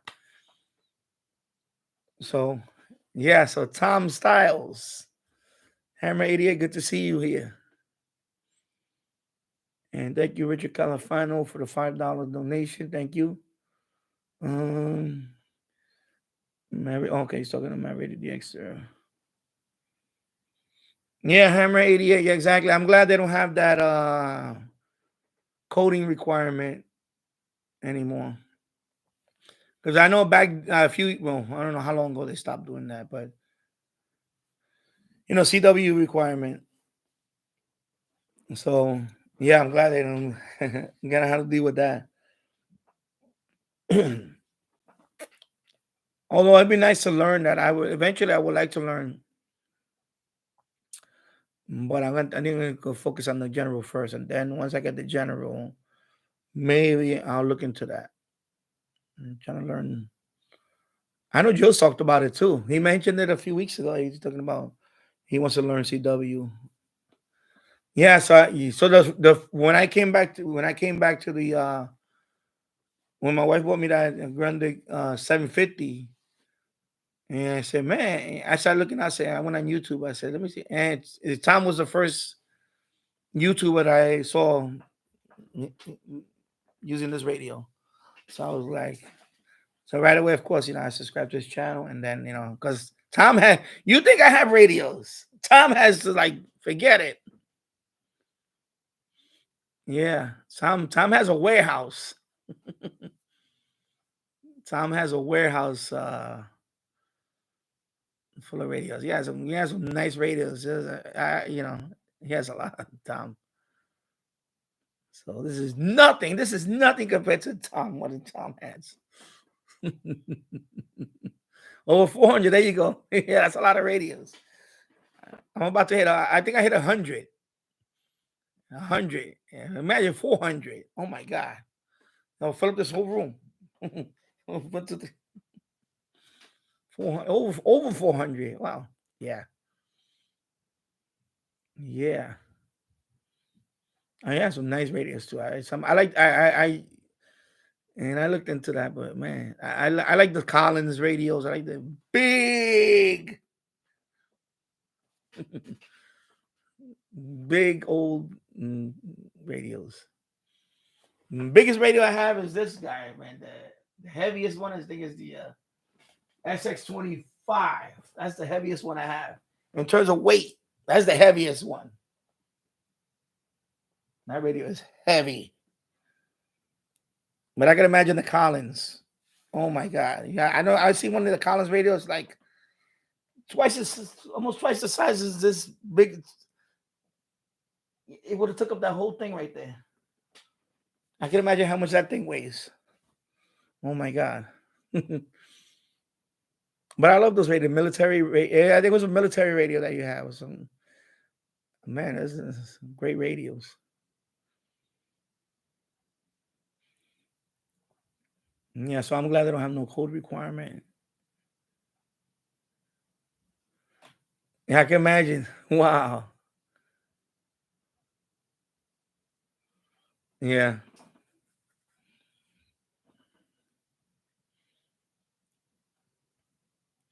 Yeah, we all have a lot of radios. We all love radio. Hello, Jim's radio check. Hope you're doing well.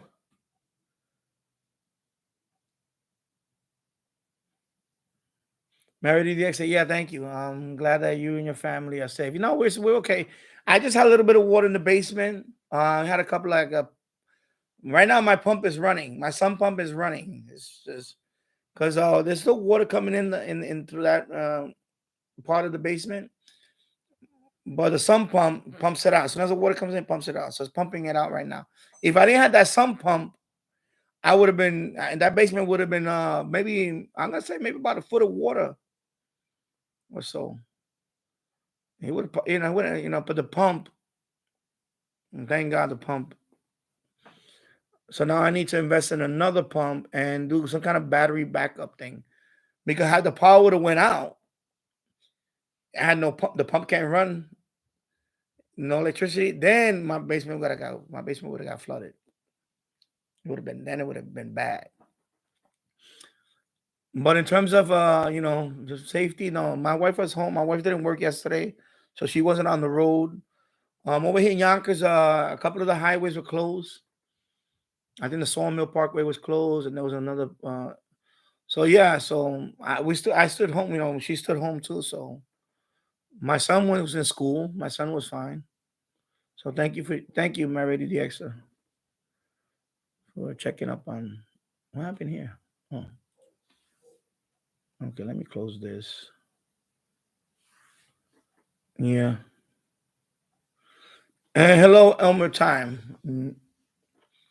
Checking in from my computer on my way to the grocery store. Have a great day, everybody. Radio Geeks Unite. Thank you.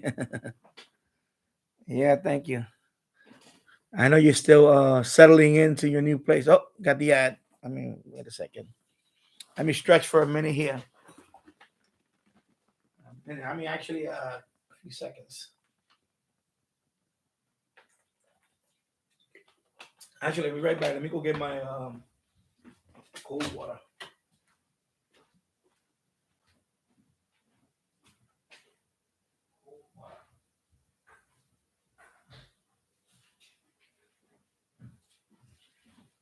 Cold water.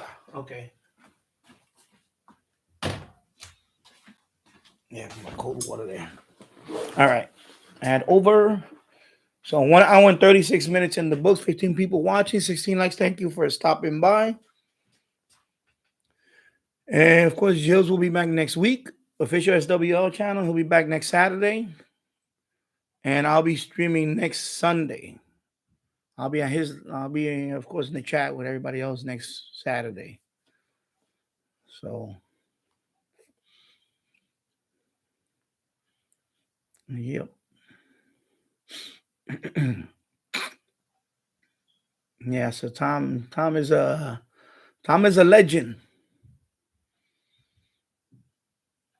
And that's why I started doing my live stream. I know Tom does Tom does live streams too. I haven't seen you haven't done one lately. I don't think I've seen you haven't done one lately. Oh, let me see. No, it hasn't popped up yet. No, I didn't see anything on. Let me see. No, my ready DX. I haven't seen anything yet.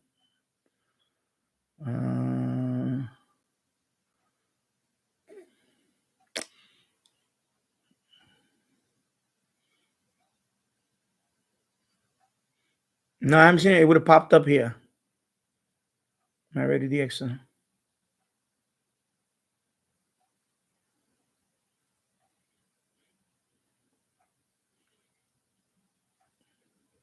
So you can no longer move your Collins radio. I can imagine, man. This radio weighs a ton.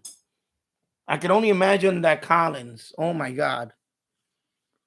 Because this radio, I forgot how much it weighs. It's at least 50 pounds. This one. But I think I saw somewhere that it was about 70 pounds. I don't know. But definitely at least 50 pounds. Heavy. And then these are heavy too. All these. But that Collins is a beast. I could imagine. Oh my God. My arm will fall off. It's just too heavy. It's heavy. Yeah, I'm better off staying upstairs, James Radio Check. I think Radio Net 72. I think I reached close to 100 radios if I count the ones that I no longer have. Yeah. Well, no. I haven't sold off any of them. I sold my brother Eric when he was here. I gave him the weather radio. But I got a couple of, I got new ones. And like I said last week, I'm testing out another radio. Of course, I cannot say where it's from because I'm testing it. It's a brand new radio, and I'm not gonna disclose the company or anything like that right now. But I already sent them my because they wanted me to test certain things about the radio, so I already sent it in my findings and all that. So as soon as they release that radio in the market, then I will show you the radio. What I'm gonna say about the radio is He's a game changer for a particular category for that brand. It's pretty good radio, I want to say. I don't know how much they're going to charge. I don't know what's the price going to be on that radio. So, but yeah. So I'm testing the radio. Well, I've been testing it all these days. I've been using it every day. It's not up here, by the way. So don't bother looking at the stream if you're gonna see it here. So that's another thing. TV Radio 972. Anyway, I had to talk to you in this private, maybe email or something. Yeah. Anyway, we'll talk about this something. Yeah, the commercial covered Danny up. Yeah.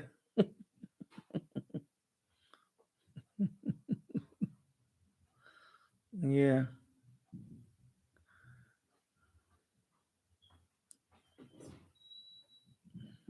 Tom, what kind of radio?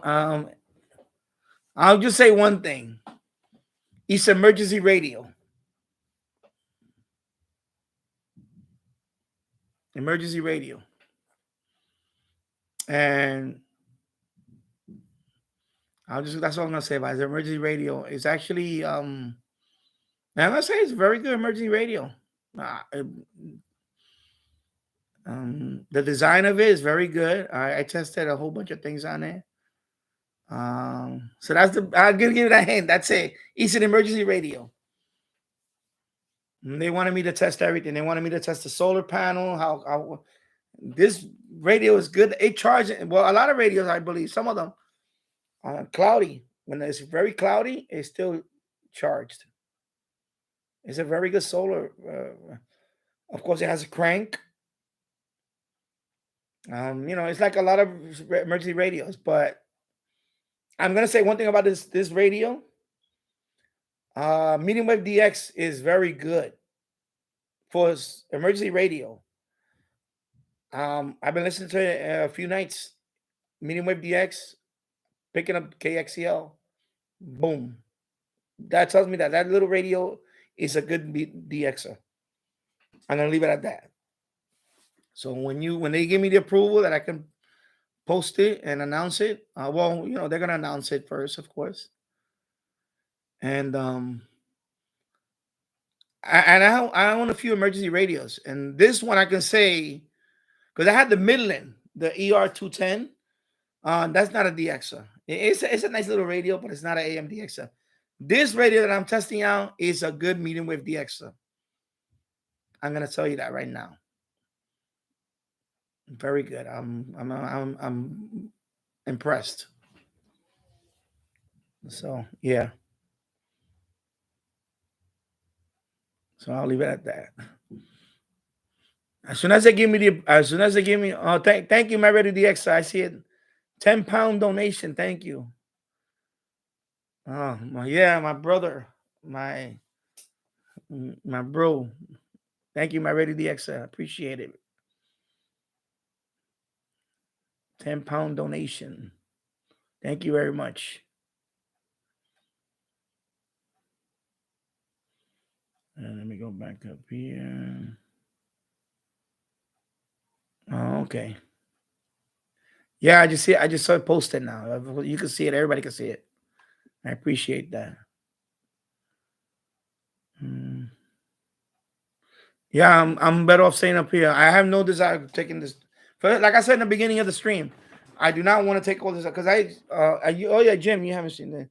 So this is my setup on this side now. For those that are, yeah. Because I remember this is the last part I was trying to set up. Okay, so I had to put a 1x2 in there because I wanted to mount my radios like this. So originally I was gonna put these were on a shelf, remember, in the basement. So I finally decided to just. It's a third one now, this type of shelving. So finally, I hooked everything up here. Because Jim, I forgot I didn't show you. He wasn't here earlier. So finally, I got this side set up. Got the G90 on there. I got my HF. Right here, got my scanner here, and my Yaesu there, my other scanner, and my CB radio. And then the other one is right here now. I moved it over. So I have to bring up stuff for that. Yeah, so you reminded me. Yeah, definitely. I don't want to do this again. Bringing up all these. I'm moving them back down. No, I have no desire doing that anymore. I'm gonna stay up here now. Yeah, I don't want to. So finally, I got this side now, and I got all my radio listening now, and I just gotta organize the switches because right now, one switch over here was. I want to put them up front of the switches. So yeah, I'm definitely better off staying up here.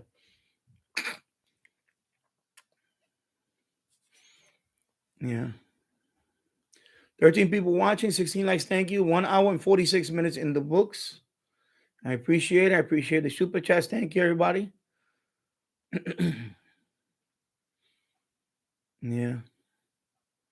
So thank you, my Radio DX. Pretty appreciate that. And one more time, I'm outstanding in my own field. A large cow pasture, to be exact. Okay. Okay, so you got the Gmail saying that it was sent. Okay. Thank you, my Radio DX. One more time. Okay, store bound. See you, radio aficionados. Okay, see you later. Hammer 88, Tom Style. Yeah, it's emergency radio that I'm testing out. Yeah, they contacted me and asked me if I wanted to test it, and with the condition that I cannot make a video on it yet until it's released out. It was another radio too that I missed out on. There was another radio they want me to test first, and I was in Wisconsin at the time, and they say no because we. I guess I don't know. It was kind of mixed up. Anyway, actually, it was better off because I like this radio. Actually, the one that they sent me. This one definitely going to be. I'm going to say it's going to help. It's going to help their. They make good radios as it is. But this one is really I'm thinking if that's one of the. I'm going to drop another hint. Here we go. You got to watch this stuff. You could figure out what company. But I think this is the first or the second emergency radio they ever made. So they're not known for emergency radios. I'm gonna put it like that. So I guess they're getting into that market now. And I'm gonna tell you, I was right off the bat. This is a winner. This radio is a winner. I'm gonna say that. I don't know what price is gonna be on. When they sent me the radio, they didn't even send it me without a manual. No manual, no box. It was just in a box, wrapped, bubble wrapped. So it was a prototype. I'm gonna say it's a prototype. And prototype. So I didn't even know they had no instructions. So I emailed. I said, "Listen, that." But I figured it out. Most of the stuff I figured it out. Then they sent me a PDF of the instructions. So I got to tinker around with it more because I didn't every little function I did not know that. Without the instructions, it's kind of hard to figure out. But I figured most of it out. This radio, I'm very impressed by it. I'm gonna say very. But I don't know what the price range is going to be on that radio. But soon it'll be out soon, and you'll hear it here first. And another company is they just sent me one. They asked me and I acknowledged them. I said, yeah, sure. So that one should be sent out soon. That's another one that I have to look at. But that one is for review. They want me to review that radio. They like the others so bad. They like my reviews. That's why I keep telling people when you're gonna review a radio, be honest. Just be honest. Be honest. Don't because companies they watch that stuff and they say I'll give you an example. The D109. Be honest. Be honest. You know, did the radio blow me away? No, didn't blow me away. It's a good little radio. I had fun with it. It's a fun radio, but it's too sensitive. You know, in terms of medium wave DX, all that. I can't use it with my loop, with my. I can't use that with the MLA 30 external antenna. No, I can't, because it's just front end is too. But hey, it's still a fun radio. But I didn't give it I didn't give it a 9 out of 10 or a 10. No, it's not. No. But be honest about it. Some people really bash the radio. I didn't bash it. Some people said it was the greatest thing since. No. Be honest. Yeah. Richard California, time to walk the dog. Be back soon. Okay. Yeah. So walk the dog, and I should be here another hour or so. Another hour at least. Yeah. So let me skip over here. Hammer 88. I just ordered a new emergency radio. We'll do a show next week. Oh, cool. No, I don't want to say what brand, because then I can't. I don't want to say what brand, because that'll be the big giveaway. It'll be soon.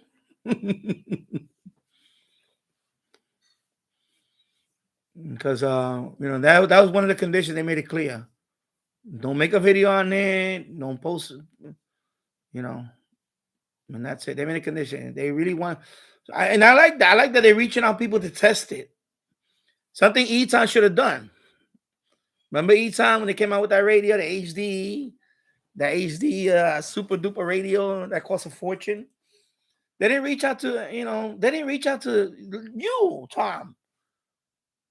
They didn't reach out to Tom. They didn't reach out to, official SWO channel. They didn't reach out to Oxford Shortwave. Maybe they would, send you guys a radio to test it or review, whatever. They just put it out there. Here we go. And see, I like companies that they reached out to, they reached out and they said, listen, we want you to test this radio. They really want to be. I think since that happened with Eton, I think companies are realizing that. I did a rant. I went on a rant a few months ago about that. You're going to get bad press. Make sure, don't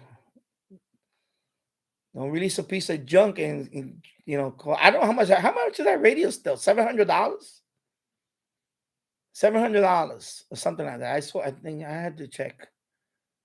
I think they dropped it down to $499 or something. $500. $499 is $500.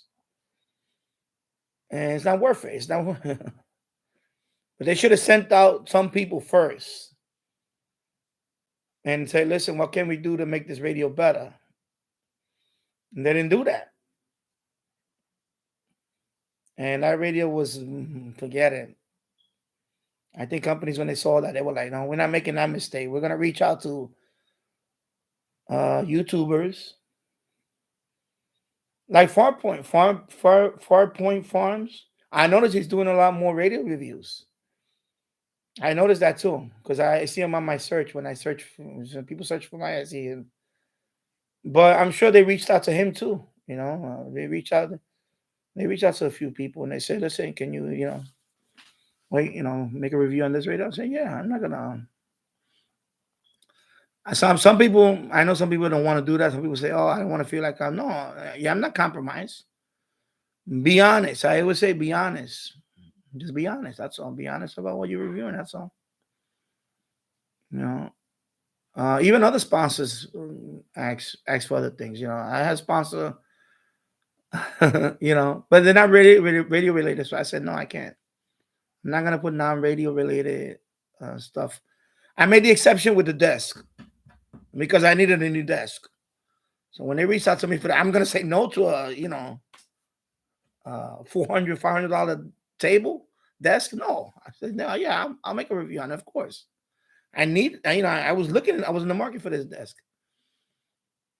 But just keep that in mind when you're gonna review something. Be honest about it. Just be honest about it.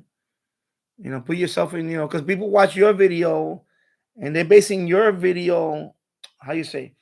They're basing your video on what if they're gonna buy it or not. So if you steer them to a piece of junk, that's one subscriber you're not gonna get back. You're gonna say, okay, this guy just peddling junk. Because I do that with you. I do that when I watch you guys. Like TV Radio Net 72, when he reviews the radio. Like I like that little weather radio that you showed last time, the yellow one. I like that one. I was thinking about getting that one. I like that one. And I like radios like that. There's other YouTubers out there that they're bigger channels, a lot bigger. But I noticed their reviews are not 100% honest. Because I saw there's the same radio I have here. The same radio I have here, he has it, and he says it's a great radio. And I'm like, no, it's not a great radio. It's a good radio. It's not a great radio. I mean, he gave this radio like 10 out of 10, something like that. And I was like, no, this radio is not a 10. This radio is maybe a 7 or a 6, a 7. I'm being generous with the 7. And that's when you start losing, what's the word? Trust. I said, yeah, I cannot trust this guy's review. I'm going to go check out another video on another channel. And yeah. Yeah, $500 for e-time like that, that's a hard pass. Yeah. For me, I just don't, I'm going to say it. I just can't justify spending $500 on a portable radio. All the radios that I own, I just can't see myself spending $500 on a radio. On a portable radio, no. Not going to happen. It's not going to happen. That's why, even if that radio would have got great reviews on it, I just can't see. Yeah, like the 909, the 990X, people love that radio. But it's just me, my own price point. I just can't see myself spending over $300 or $400, let alone $500 on a portable radio, on a shortwave portable radio. Yeah, it has a FM HD. Who cares? I don't care about I have a dedicated FM. I have a dedicated FM HD radio right here, and I'll get another one. But I just, they were trying to check off all the boxes, but they failed at the most important ones. It looks like a nice radio and things like that, but it's just the yeah. It's just my personal thing. I just can't see him. I mean, I say that, but maybe one day I'll buy one. I'll buy it or whatever. I don't know. It's just like they really dropped the ball on that one, Eton. And I think that's what happened with some other companies. They were, I think they must have saw that video that I made a rant on. And they said, we're gonna contact this guy. Now I'm gonna tell you since I started live streaming, I haven't gotten contacted. Before live streaming, I was never contacted by any only like 2 companies contacted me before that. But one of them was like, they wanted me to buy the radio and we'll give you a reimbursement. I said, I'm not buying a radio. You want me to review the radio? Just send me the radio and I'll review it. I'm not gonna buy the radio and then you're gonna want me to review and then you're gonna reimburse me. I'm not going through all that trouble. I'm sorry. I'll go to another channel for that. I'm not gonna do that. I'm not thirsty like that. I'm doing you a favor. You're not doing me a favor. I'm doing you a favor. Because when I do the live streaming, I'll give you an example. The radio right here. I'll give you an example. I made the review. I made a series of videos, but you know how many times I talked about, how many times I talked about this radio during live streaming? So that's free publicity. I'll add in 1 second. Wait for a second. Add. Okay. Okay, I'd say somebody should skip the ad by now. So I lost my train of thought for a second there. So my train of thought there. Eton. See, Eton didn't do that. They just released the radio and they didn't contact. Companies need to understand that. You know what? If I'm a company, I want to sell this radio. I'm gonna look at the top YouTubers of that whatever category that I'm gonna say, listen, I'll send you this radio. You make videos on it, whatever. Can you do a review on this radio? And if you believe in your product, it's gonna be a good product. Then yeah, that's free advertising. Especially like I said, in this niche, this community, radio listening, or radio, amateur radio, shortwave radio, whatever. This is what you want to target your customers. You don't want to put a YouTube ad and it's gonna be on some cooking channel, your radio. People are gonna just skip that. They don't care about that. Now, when that ad comes on a radio related channel and people watching, they're gonna probably watch the ad too. They're gonna say, oh, okay. So I think after the Eton thing, I think they finally realized, okay, we need to do our due diligence and send contact some channels. But I really believe that the live stream helps. The live stream does help because you see it right here, and people ask me all the time, what is this radio? What is this radio? And I explain to them, and then I'm talking about the radio, and I'm giving them publicity. I'm giving them free publicity. Oh, that radio back there, or this radio, and you know what I mean? So they see that. And they say, man, we need to contact him, and that's why I believe since I started live streaming, it opened up that for me, which is good. I'm glad. Okay, mouse. Okay. So let me go back up here. So Hamrad says you got some great radio, Sally 800. Yeah, I love the Sally 800. Yeah, nice radio. And I first saw that radio. Before I bought that radio, I went to your. Before I bought that radio, I went to your channel, Tom, to see what was your take on that radio, these Grundig 800, because I know you have that radio too. And so finally, when somebody was selling it on Craigslist, I made an offer. I said, listen, I'll give you one. And that's a great radio. I love that radio. There's some little quirks to that radio, but it's a great radio. It's a good radio. The Grundig 800. Yeah. So I don't want to say the brand because then I'll give it. I don't know. Or yeah. I just. Well, that rules out I runs. No, I don't even have one of those radios. I don't have that radio at all. Yeah, and that too. T radio change. People have different tastes, exactly.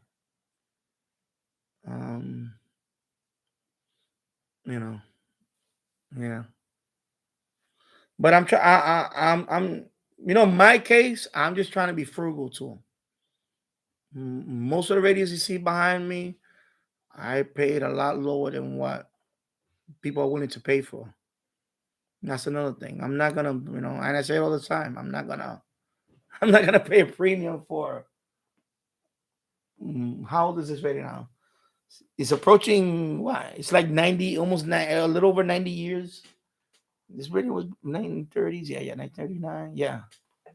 Almost a 90-year-old radio. I'm not going to pay a premium for it. No, I'm not doing that. That's just me. And I approach that with a lot of things. Even retro computing, same thing. I'm not going to pay a premium for things like that. Yeah. You know, where I'm at now. So my radio DX most I have spent on radio is 700 pounds. That was a desktop receiver, the AOR. So yeah, AOR is a great brand though. That's a great radio. 7030 plus, which is highly regarded DX. Yeah, AOR 70. Yeah, I have to look that one up. I know AOR. I know AOR is very. I seen them on eBay and all that. Very expensive. You know, like I struggled with the Wellbrook for a long time. I was willing. I was thinking about buying the Wellbrook, but I just struggled with the price. The reason why I never owned the Wellbrook because of the price. It just kept, I just kept saying, you know, I have the MFJ 1886 loop. I have the MLA 30. How much better is the Wellbrook compared to those two antennas? And it's not overwhelmingly better. It is better, but it just didn't justify me spending that. You understand? Like I'm not, I'm not working. I'm staying at home, with my son, and so it's different. It's different when the money's not there all the time, But I struggle with that, I struggle with I always wanted a Wellbrook, but I struggle with just paying, you know, a lot of things. Even certain radios, I wish I could have, but I just struggle with paying so much for, you know. So good advice, thank you, Tom. Jim, ready to check? I'd rather pay $10 for, excuse me, D219. Yeah, different people have different tastes. Yeah, exactly. 272. One person reviewed the. I can't try to pronounce this because I don't own that radio either. I don't own that Harangda HRD 737. Okay, and loved it. The other one hated it. I have the Retekis version TR 105, and I thought it was just average. Oh, okay, yeah, I don't own either of those. The 737, I believe that's which one is that one? I think there was one that I was thinking about buying, but I think the price was ridiculous for such a small radio. I don't know if it's that. I don't think. Let me see. Let me look up that one. Okay, mouse. Okay, over here.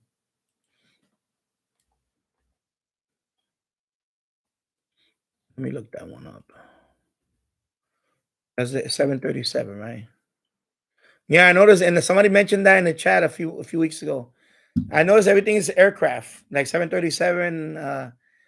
You know, like I guess because of the Boeing 737. Oh, okay, so it's this one, the small one. Okay, it's a little portable handle. Oh, it looks cute. 29. So I highly specialized it for 29.99.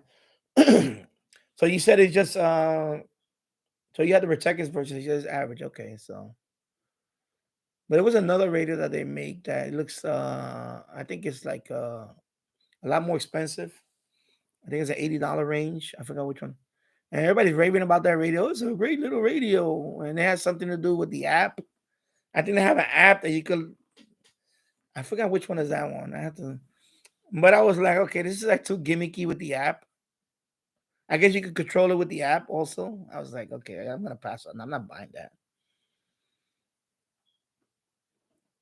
Like at some point it gets gimmicky, and I was like, okay, yeah, not. Hey, but if they want to reach out to me, I'll review radio. There you go. I just said it.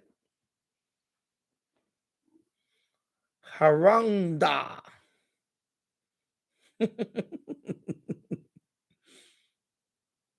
So you can cross that one out too. It's not that one either. Not that brand. Because I don't own any of that, and they never reached out to me. So not them. There you go. Check that one off the list too. Jim's radio check. Yeah, okay. You're right about that, Mike. Okay, yeah. Excuse me.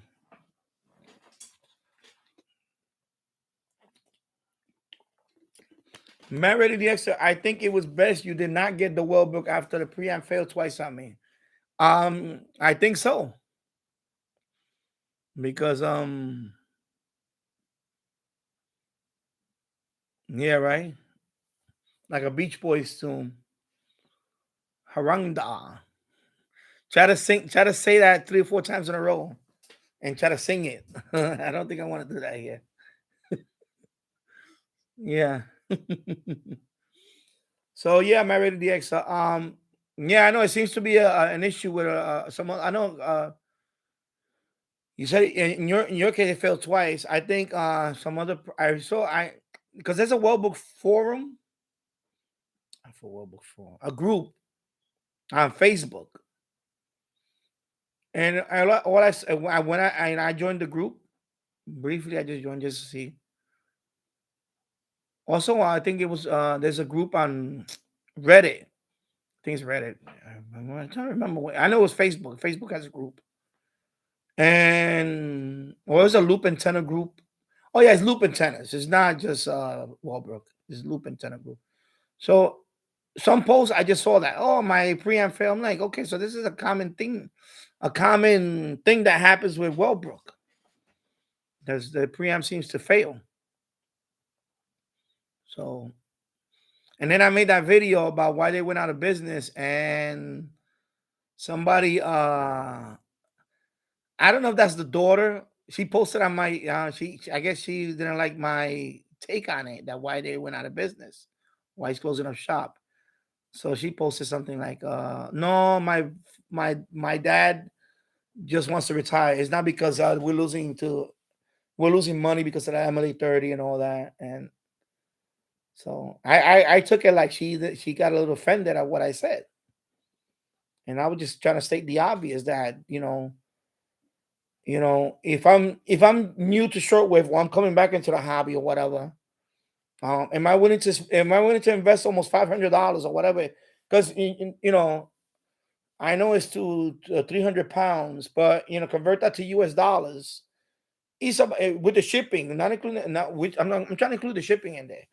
It's over $500. If I do the conversion, it's about $500. Am I going to spend $500 on an antenna that I'm just getting into the hobby? No. The reason why Wellbrook, and I said it back then. I said in that video, I said the reason why Wellbrook, was selling back then because they were the only one. They were the only. Now I won't say the only one, but they were one of the few ones.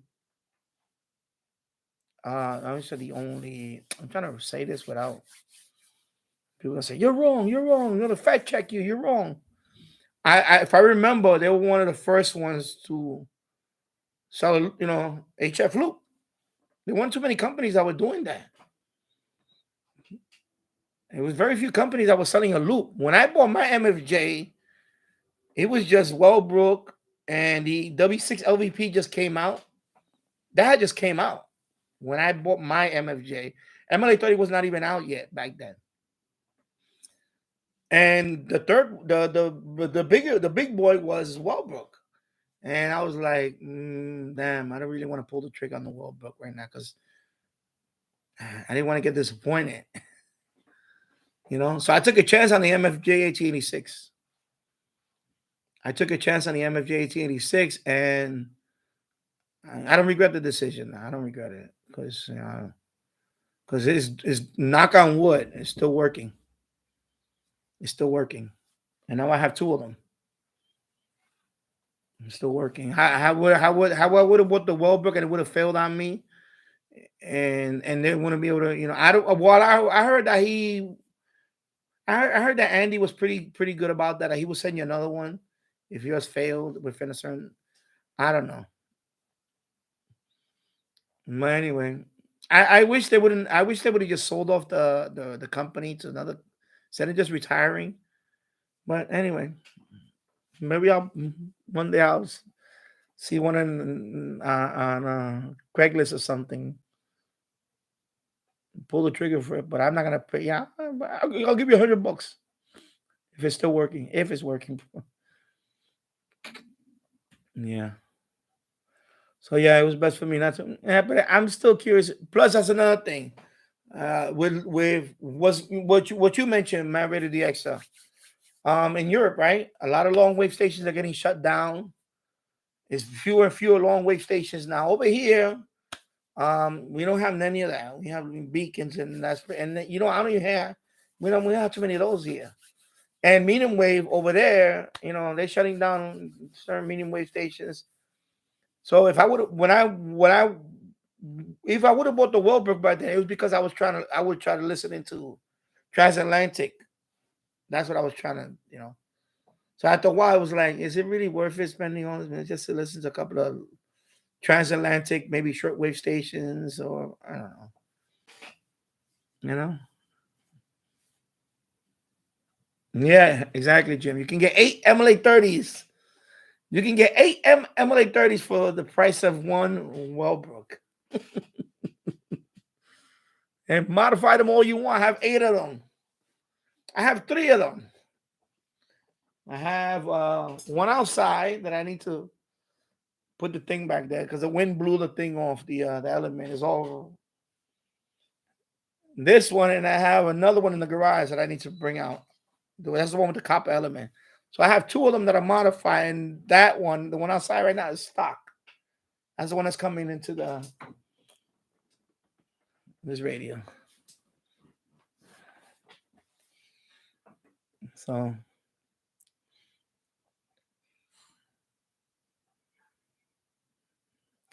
let me see. Let me go back up here. Yeah, name of that radio sounds like a Beach Boy tune. Jim's Radio Check says. Remember the DX, Wilbrook was very kind to send me a second. Okay, so they did send you now. Okay. I have for free after the first one failed. Okay. But when the second one failed, I did not bother getting another as I already had the MLA. Oh, okay. Yeah. But I would have contacted them anyway. I said, listen, this is the second one you sent me and it failed. What's going on? Like I would have, like I said, I don't if I paid for it, you know what? Send me if you gotta send me a third one, better send me a third one or something. I mean, I'm gonna say within a reasonable that's hard to say because it should last. My take on the Wellbrook is that I'm sorry, if you're the gold standard, if that time you're the gold standard of loop antennas, I'm sorry, you need to, if they after 2 times they fail, you better send me a third one. or I'm done. I'm done with the whole product line of whatever they sell. Because knock on wood, MLA 30's been out there a few years. MFJ 1886 is up there for a few years. They're still ticking. They still work. All types of weather. I get the 4 seasons here. I get the, we all get the 4 seasons, but I mean, you know what I mean? I get the extreme weather here. I get extreme warm weather, hot weather, and I also get cold weather. So far, knock on wood, it's working.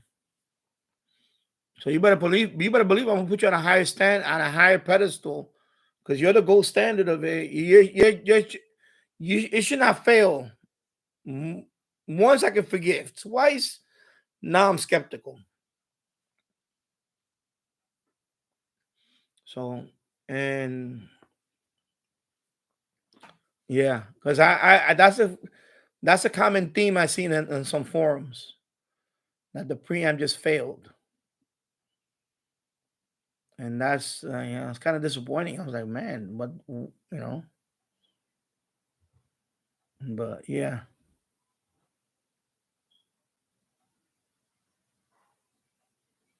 Yeah. No, eventually I did that.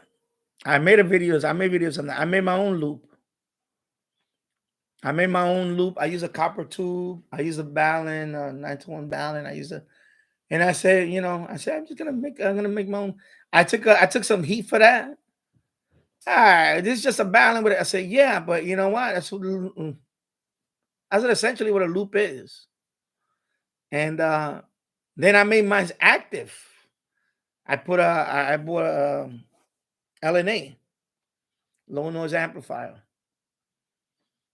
And boom, I was picking up Mine was a wideband loop. I went all the way up to 400 megahertz. So it was UHF, VHF. I was picking up, but on shortwave it was pretty good. It was pretty good on shortwave. On medium wave it was okay, but I did DX on medium wave with that loop, and I even picked up long wave on that loop. I picked up a beacon around 339 kilohertz, three something. I forgot what it was. It was a beacon. So that when I built that, I was like, people would say, "Oh, that's like a whoa." I said, "No, it's not. It was not. He's not sensitive like that." But it picked up stuff. But yeah, you can build. Yeah, of course you can build your own shortwave antenna. Yeah, like Jim said last week, a long wire. If you're on a budget, a long wire will do. A long piece of wire, Yeah. Yeah, so so he sent you a second one after the first one. When the second failed, I did not bother to getting another, as I already had exactly. The MLA 30 and performance is almost equal. Exactly. Mary Dixon, someone told me it was because of Brexit that Wellbrook decided to stop selling. I think is the main reason. But I think the main reason is the MLA. Yeah, because I know it further inflation. And I keep saying that. I know I said it last week, and people were like, I don't know, people didn't say anything about it, but I'm just saying that when I said that the reason why this is cheaper, if this was made in the USA, if this loop was made in the USA, it would cost a lot more. It would have cost a lot more to make it. Then they would have passed the price to you. It would have cost a lot more to make it, and it would have cost you a lot more to buy it. But the fact that this is made in China, right? They have the supply chain for this. They can make this so much cheaper. So Wellbrook could not be able to compete with this. They're not going to be able to compete with it. I don't care what the woman said when she said, "Oh, he just retired because he wanted to retire." No, I think some of it was, yeah, maybe. Well, I don't know how old the man was, but I think some of it was cost. I think you're trying to build a Wellbrook, mass produce it, and you're selling at that price, and when people start seeing videos of this, comparing to that, and it's not that much. It was very close. It's a no-brainer. I'm gonna be like, you know what? Yeah, I may not be able to listen to everything. I may miss out on a few things, and maybe a signal, but I'll take a chance on this for under $50. But I bought mine for under $40. I can buy 3 of these. If this one fails, you know what? So what? I have another one.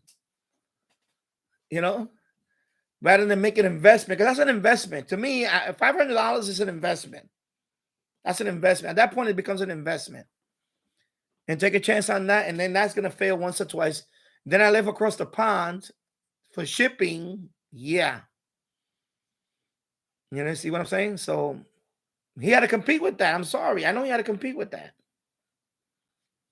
And that started eating on this antenna started cutting on his profit. I'm pretty sure. So let me stretch. I'm going to actually stand up. I got to add in about 15 seconds. So I'll be right back.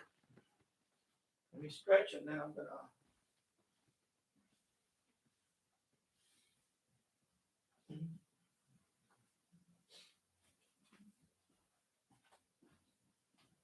Okay, add. All right. Add is inserted. And I'm going to move this chair over here. Because I'm going to stand up. Let me see if it's safe to stand up with this thing. Okay, something is preventing me from standing it up.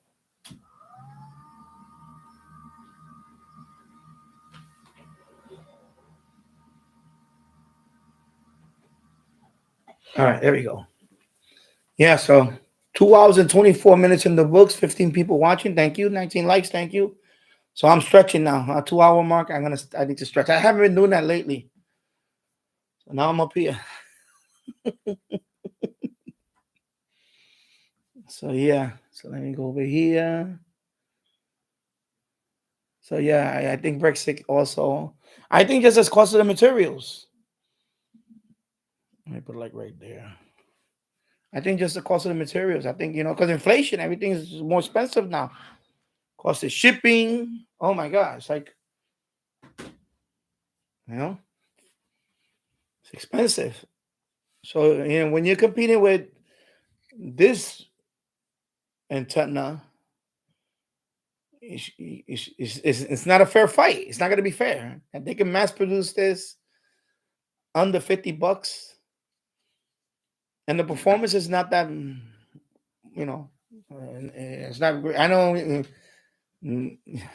like I said last week, this antenna gets bashed in some of those forums.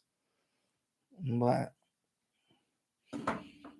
when I bought, I don't regret buying my MFJ. But if this one was available at the time, and I would have bought this one first, because that's another thing. I was skeptical about loop antennas. I didn't when I got back into the hobby, I didn't even know anything about loop antennas. And I said that loop can actually pick up better signals than this long piece of wire. I was like, get out of here. And then it made a believer out of me.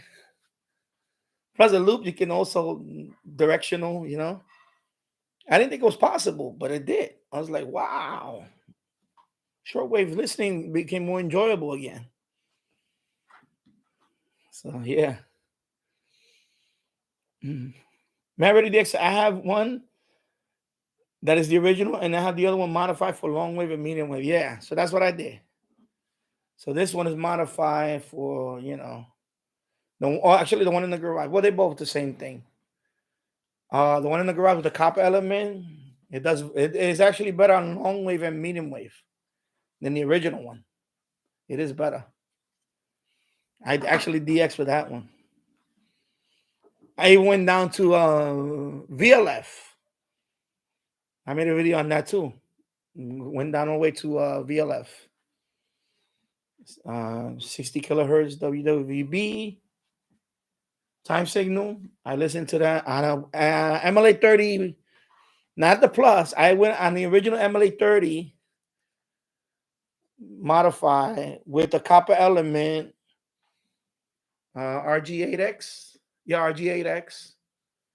But it was location. The location helped out a lot. And I picked up the went down to VLF on an MLA 30. And it's not designed for that. It's not really designed for that, but I picked it up.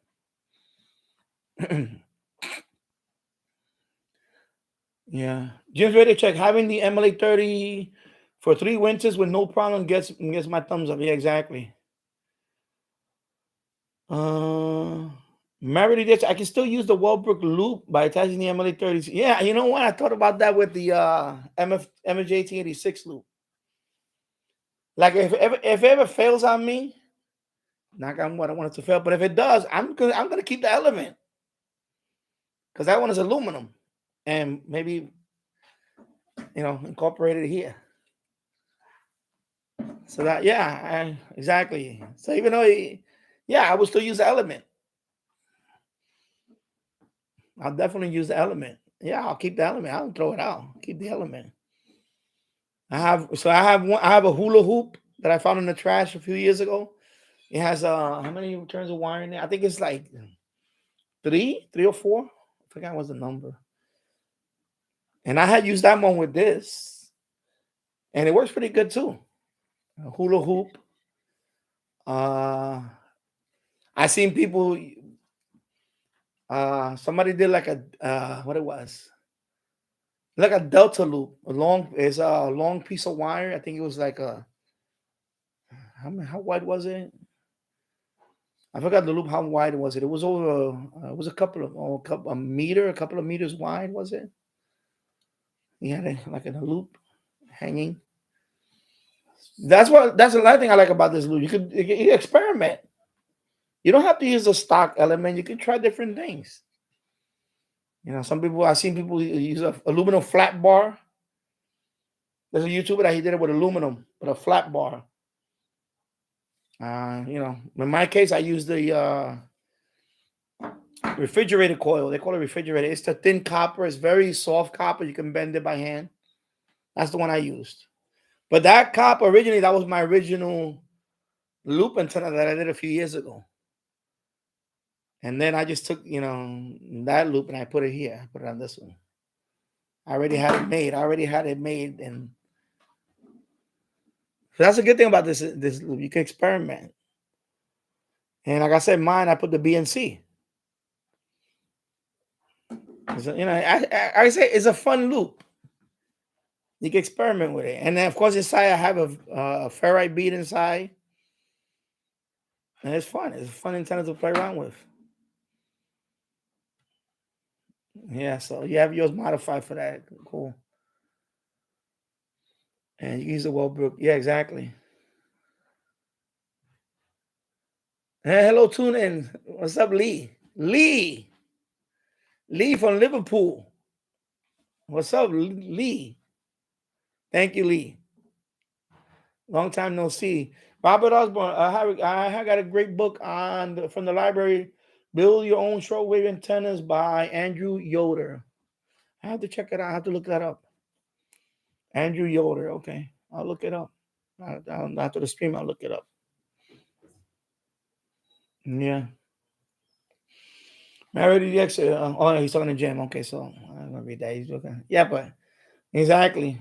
MLA 30 still, you know, it's very durable. It's very durable antenna. It has, you know, of course, that the gasket in there is very, you know, watertight.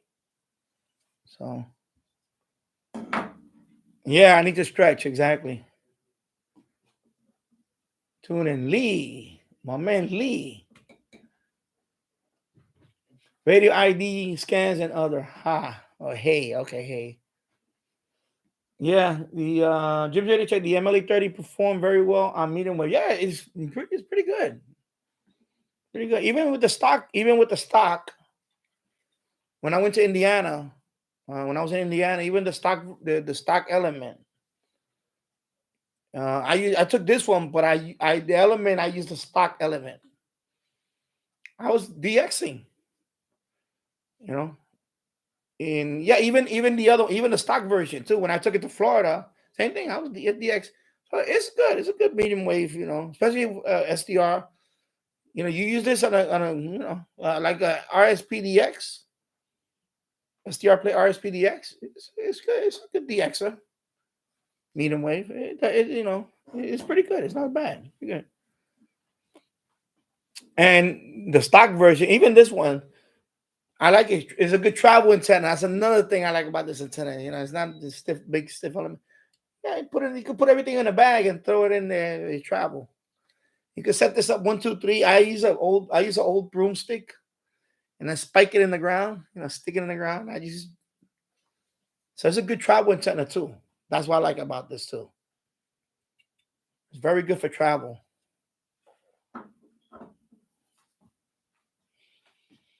So Lee, my man Lee, Liverpool. Yeah. T Radio 1972. I have to leave the chat, but have a good weekend, everybody. I'll see you next time. So take care, Michael. Thank you for stopping by. Thank you for the super chat. Appreciate it. So yeah, have a good weekend. Have a nice weekend. Yeah. Lee, tune in. Yeah, you need to stretch the screen wider for that. Yeah, right. I need a wider, a wider screen. Thank you, Lee. Looking good. Thank you, my friend. Yeah, yeah, Lee, man. Lee was one of my first subscribers. Huh? So me and Lee go back to the beginning. Go back to the beginning. Yeah, Lee. I'm gonna put. Yeah, you know what? Yeah, I'm gonna. You know what? You reminded me, Lee. Lee Lock. Yeah, I remember your original channel name, Lee Lock. Let me go over here.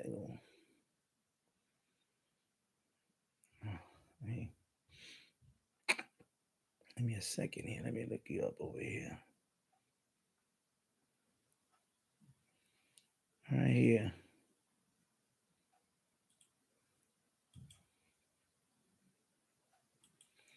So check out his channel. So you subscribe to his channel too, Lee Lock. I'll put the link in the I'll put a link in the description too after the stream. My man Lee.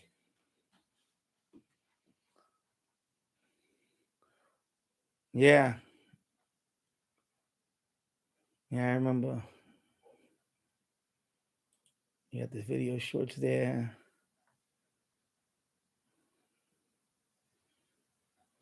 Oh, your dog. Yeah, so check out his channel too. I see you got the Sony 2001D. That's a nice radio too.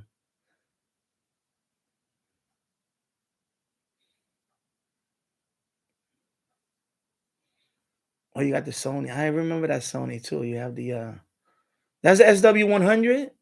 I remember. Let me have this. Yeah, that little radio. It's a little clamshell radio. It looks like. Oh, that's cool.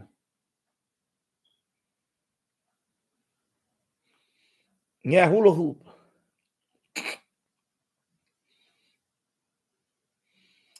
Radio ID scan.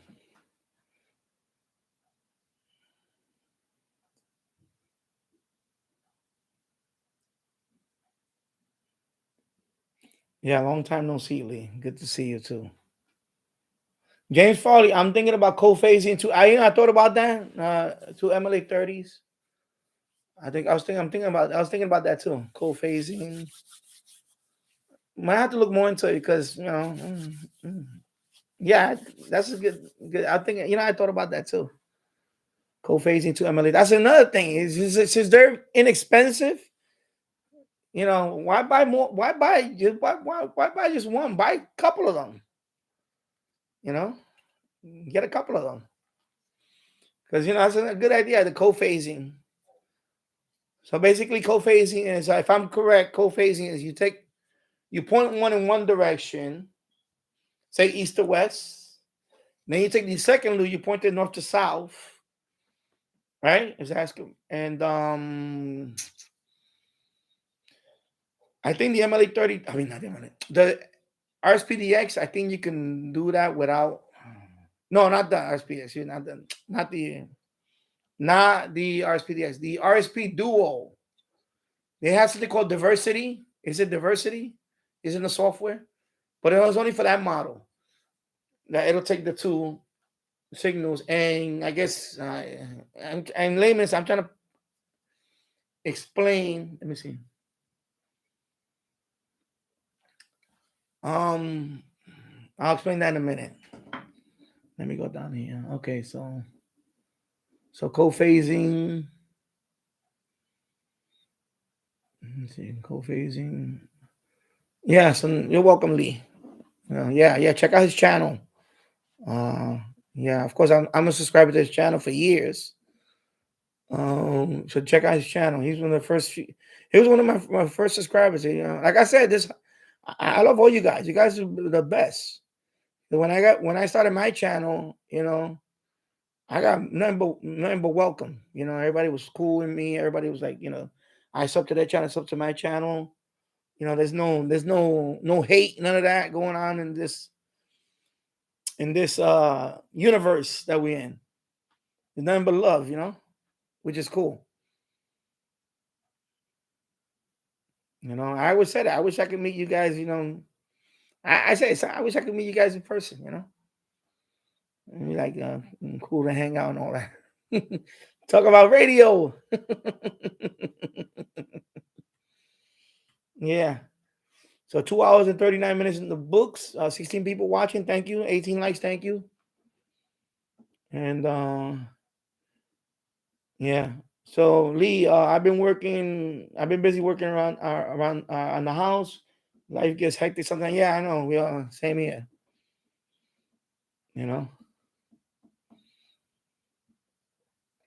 Radio ID scan. Radio is my new. Okay. And James Farley, about the BNC. Let me go down here. Okay.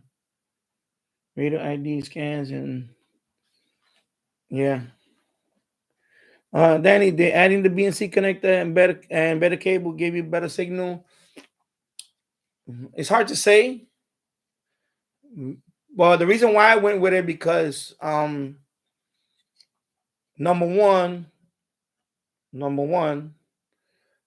MLA 30 is further. It's going to be further out than the. This comes. The MLA 30 comes with how many feet? Is it 25 feet? With the little SMA connector and the cable. When I cut it, you see how fragile it is. It's very fragile cable. It's very fragile.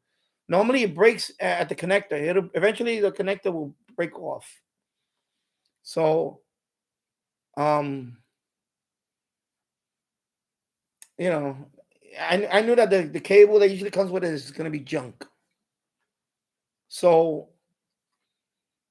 I have good cable. I have extra cable around. I have 75 feet of RG8X with BNC connectors already that I had for years, but I wasn't using it. So I say, why I could just use that cable. It's better quality cable.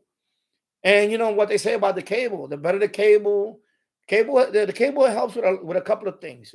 One, you're doing longer cable run. So you're susceptible to signal loss, right? But also interference. So that's the reason why I went with it. Did it improve my signal? I think it did. I think it does in terms of like the longer cable run. You know what I mean? I'm getting less signal loss. Because I have the stock one right now, I left it alone. That one is coming all the way up here, but that one I had to put an extension, 50-foot extension. And it sounds good here. It's okay. But so it's hard to say, because I changed. Excuse me. I'm like I think it improved it because I could use other cable too. I have LMR 400 that I wasn't using at the time. I could have used that cable, especially if I want to leave the MLA 30 out there for, because I think that little cable is junk. And I know in my case, I don't know, I forgot who mentioned that some rodent ate their cable. Was it a rodent or something? I forgot who it was. Was it in Jill's chat? That the cable, I don't know, it was a rat or a mouse that ate the wire. I'm like, my God, it was a hungry mouse. So I'm not crazy about the stock cable. I'm using it now because I wanted this one to just exclusively use that. That's why. But I think it makes a difference in terms of now I can use the cable that I want to use. I want to use a longer, better cable. Everything helps. Everything. That's not the collectively, or that's the word should I use, collectively? Yeah, I gotta say collectively. Especially when you're getting down to medium wave, you're getting down to long wave. I made a video about that. Everything collectively helps to improve, to get a better signal. Like with the stock version, how I would have done better, maybe go down to VLF.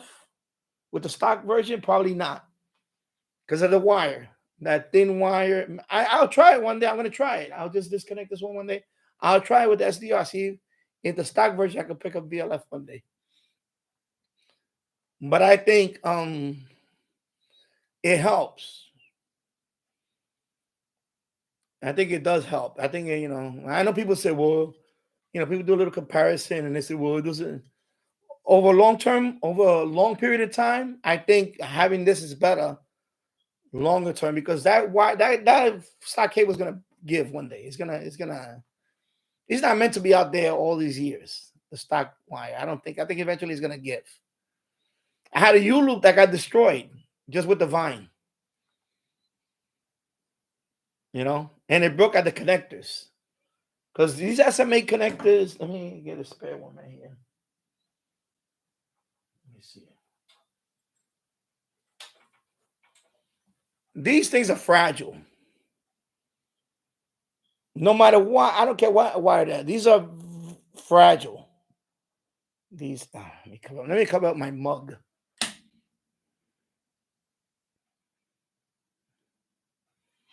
These things is fragile. SMA, yeah, SMA. But these SMAs are fragile. No matter what wire, they're fragile. These tends to fail right here, and they'll just the whole thing comes out.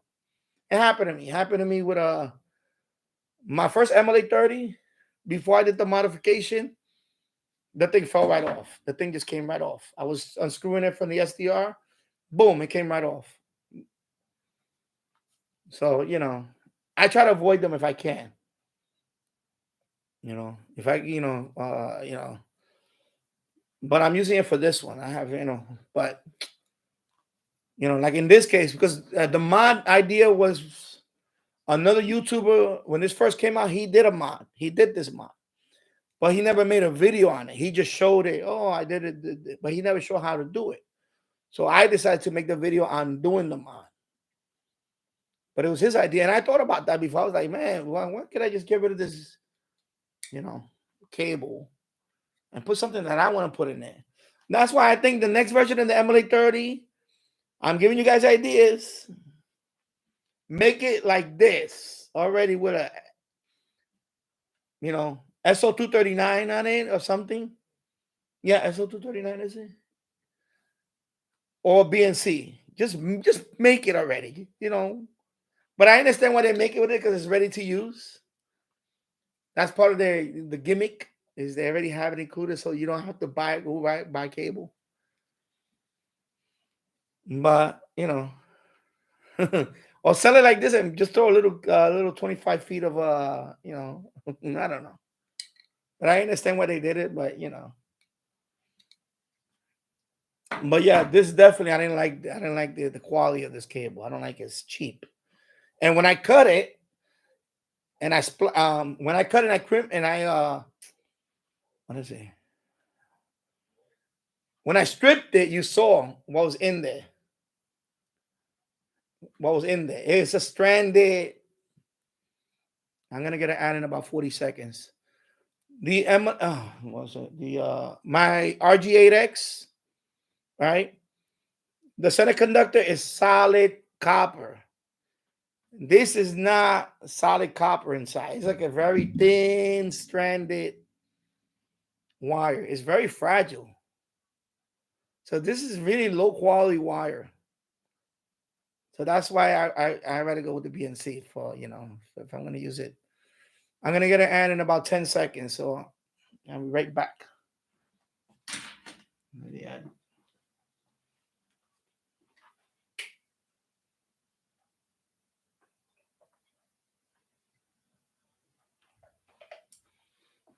All right. Yeah, exactly. Let me put this bottle right here.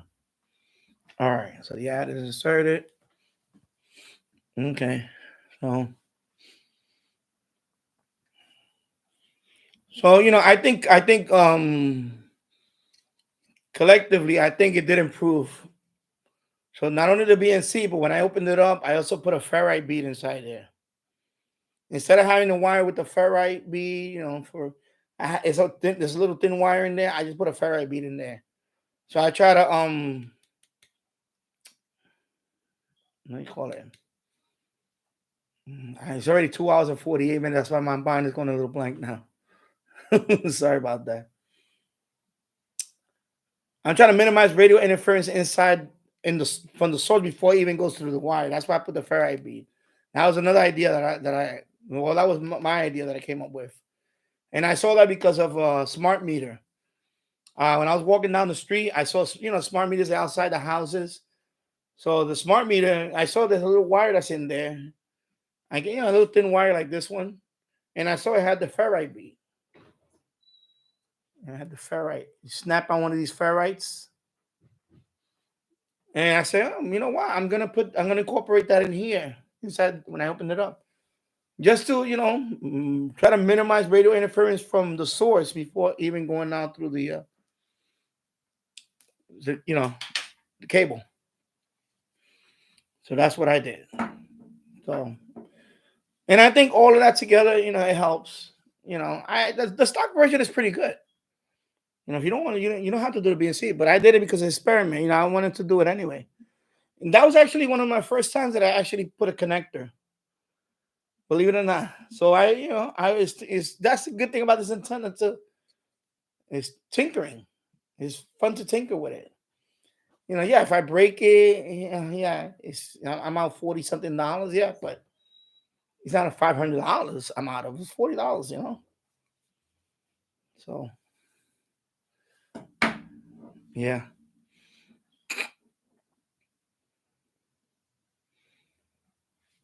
Let me go back up here. Okay, where is my mouse now? Okay, all right. Lee, I only ever used a Kiwi SDR. Oh, you have a Kiwi SDR? I don't have one. I wish I had one. A Kiwi SDR. I don't have one of those. That's a good SDR too. Kiwi SDR. Radio ID scans another. My name is really Radio ID scans another. Okay. James Farley, CB level on. No, let me see.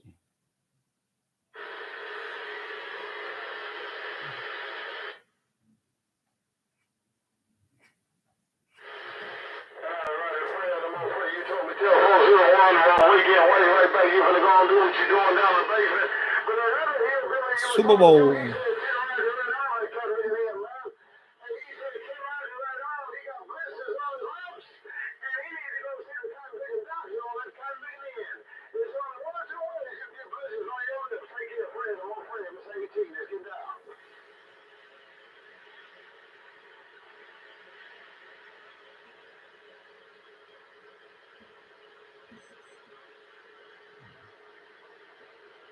Super Bowl.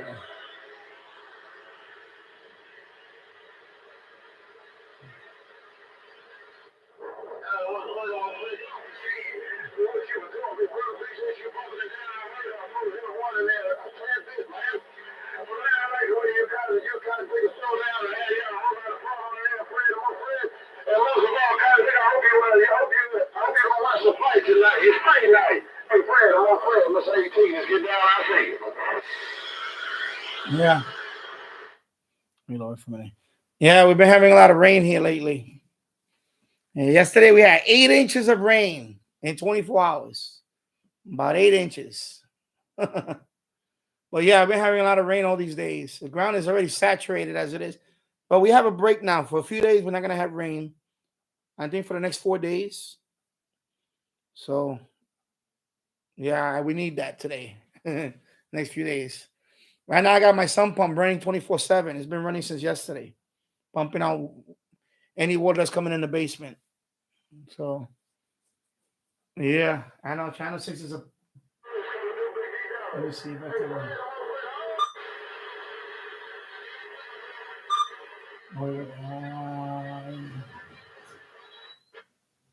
Let me see. You don't get my baby bottle when they coming in. I just make sure you get my baby bottle before it's all said and done. Baby bottle. Baby bottle, yeah.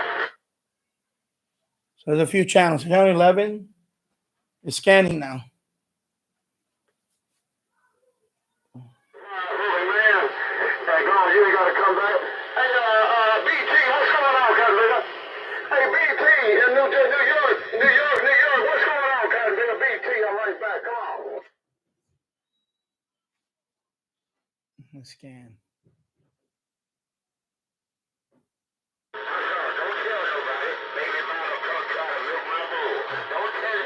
So 6 and 11.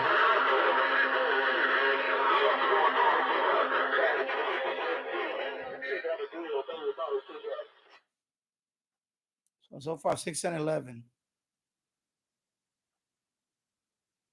Scanning.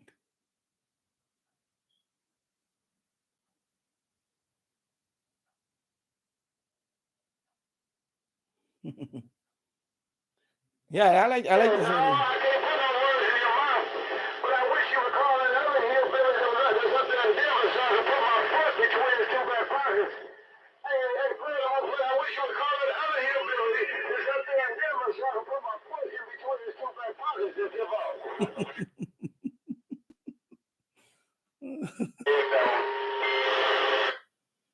All So far 6 and 11.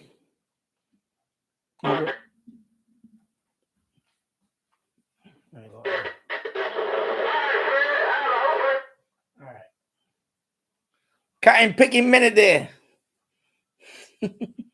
Why cotton picking minute? Oh my god. Yeah, exactly, Lee. Comparison have so many variables. Yeah. Yeah, exactly. It's hard to compare to it because you know it's just you never gonna.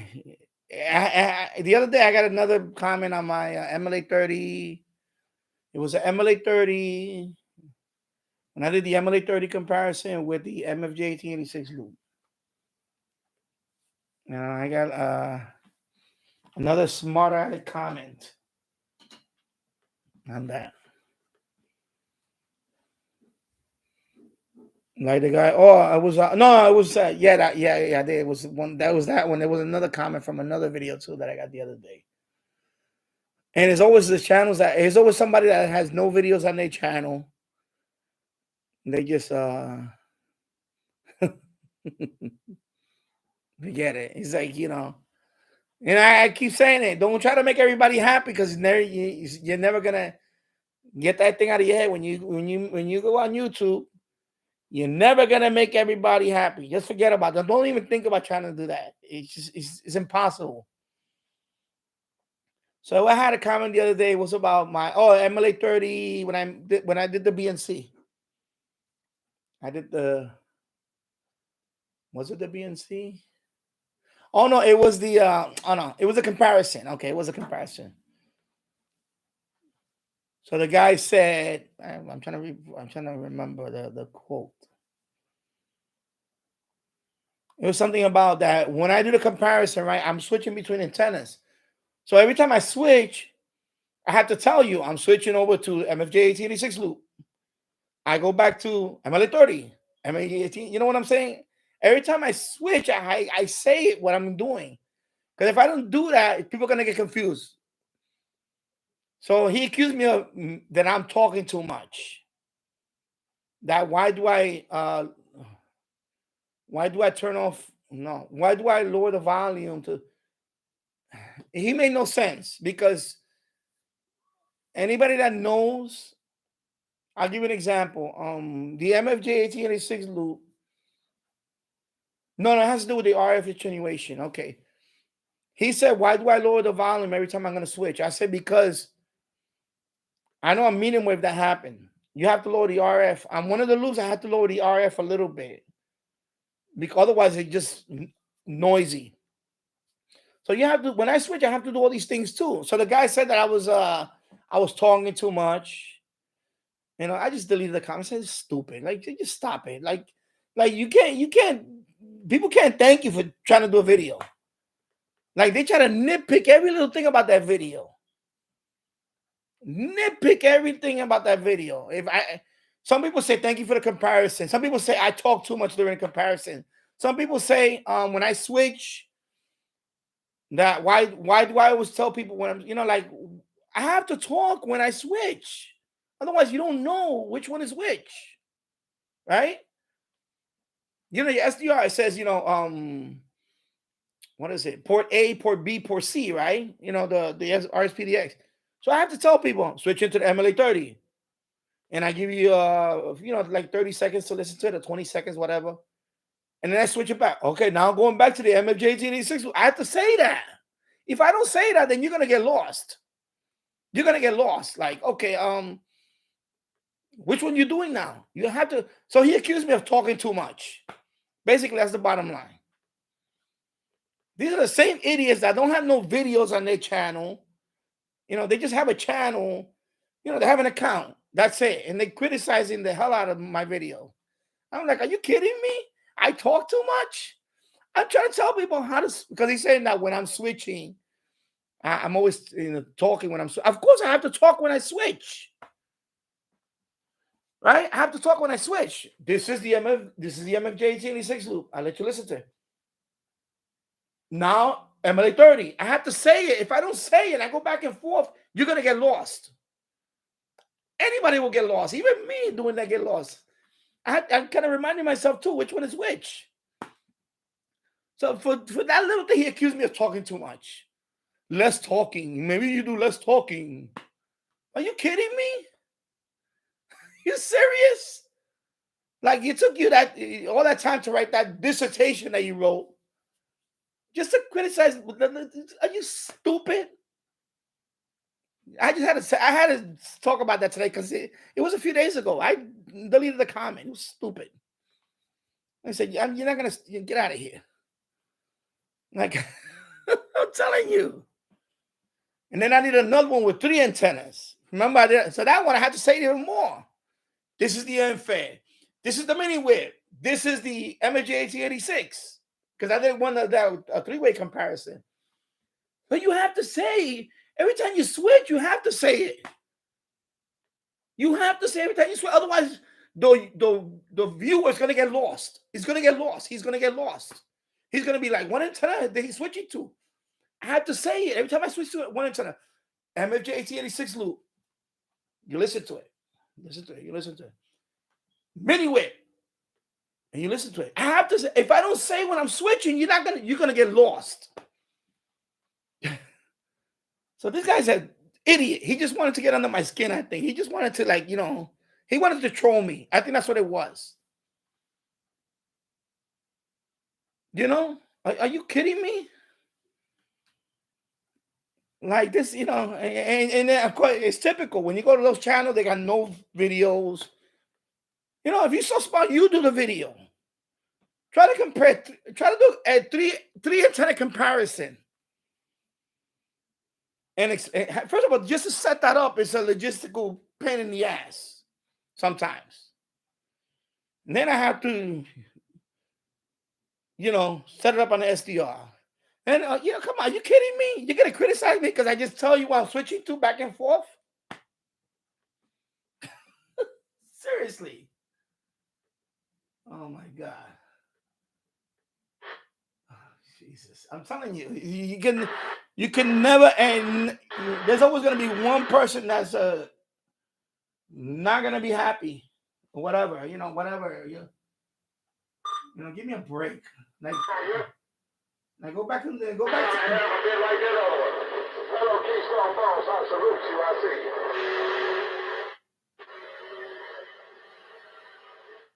you. Anyway, no, something different. But it's serious. I'm serious. I had to talk about that because if he's watching, I have to say when I'm switching. Otherwise, you're not gonna know what to tell him.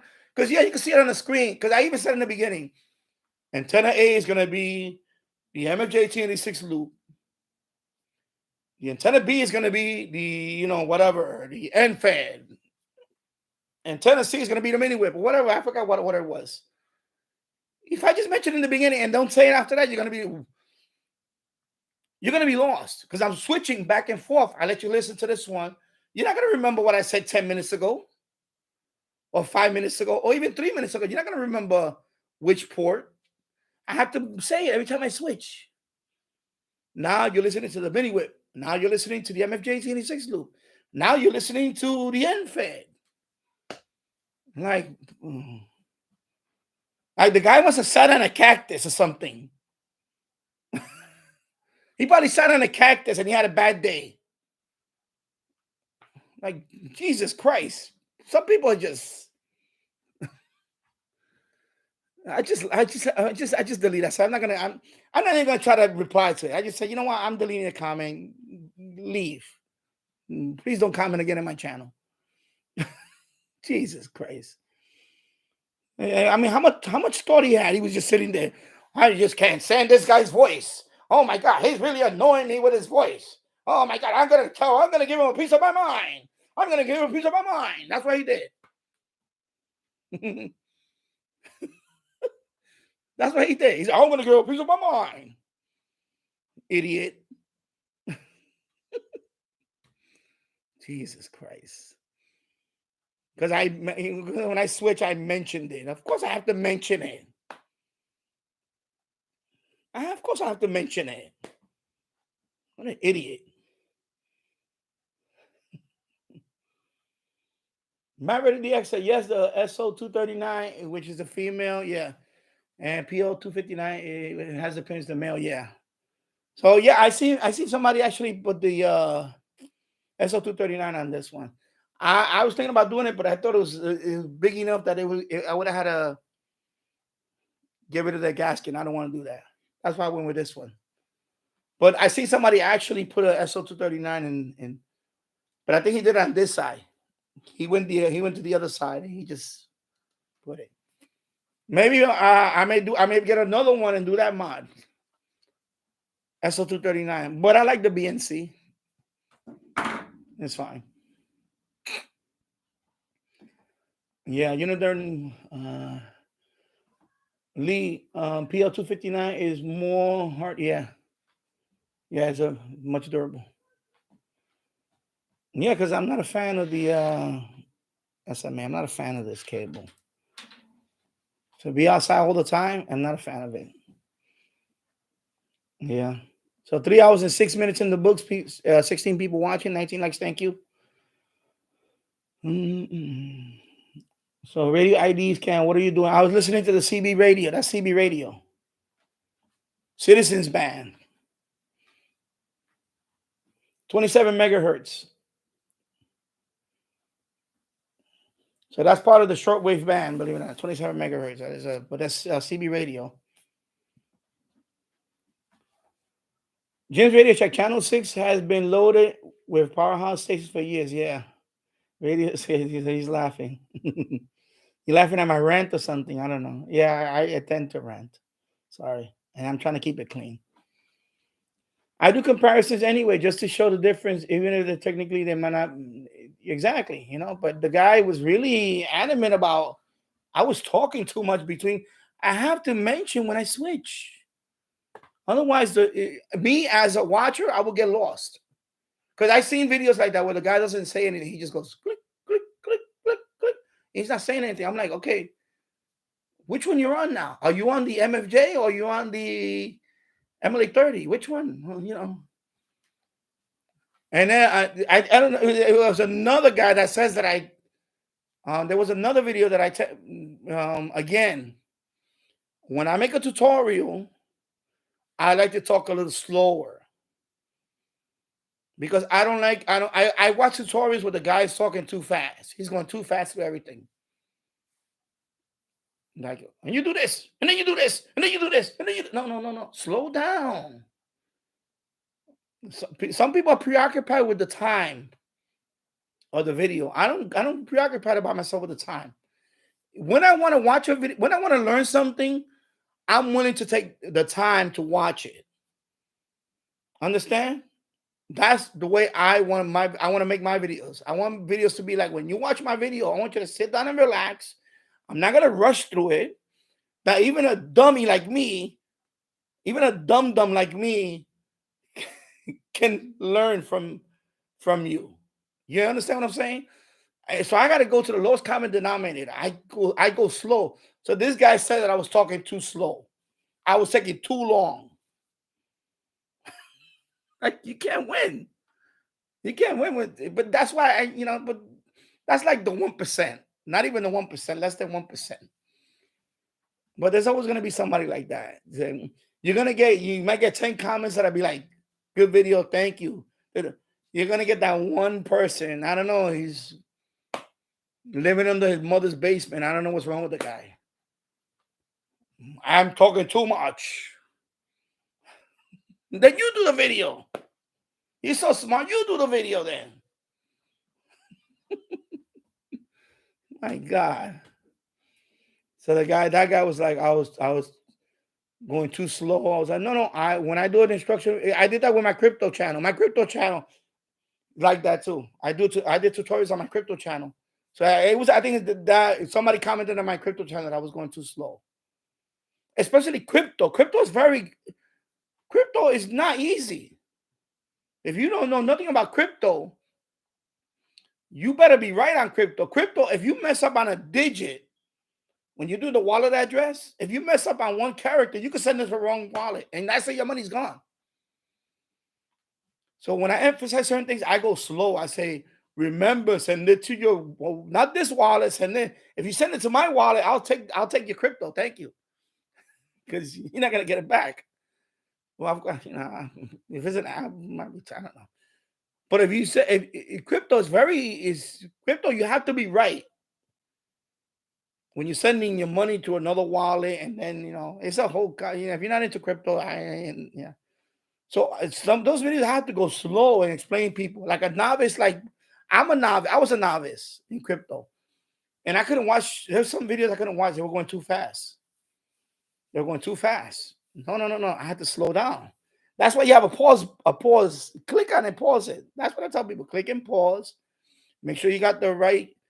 Make sure your address, your wallet address matches with and I had to talk slow. So this guy accused me of talking too slow.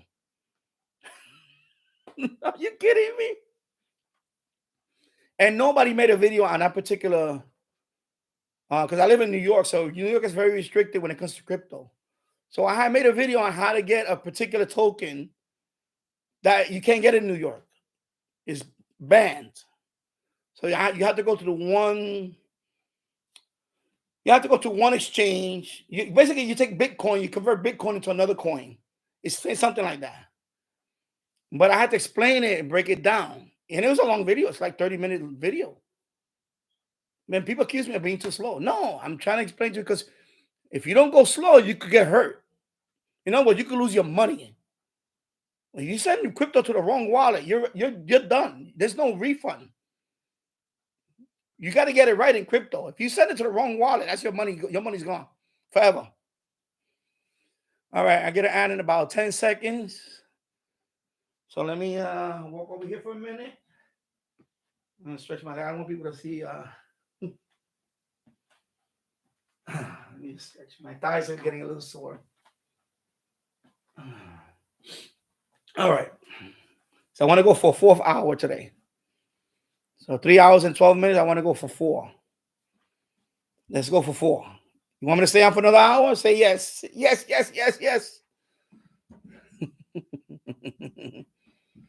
Yeah. So crypto, especially, because I'm making videos for novice. My videos are geared toward if you don't know nothing about crypto. So I have to break it down slowly.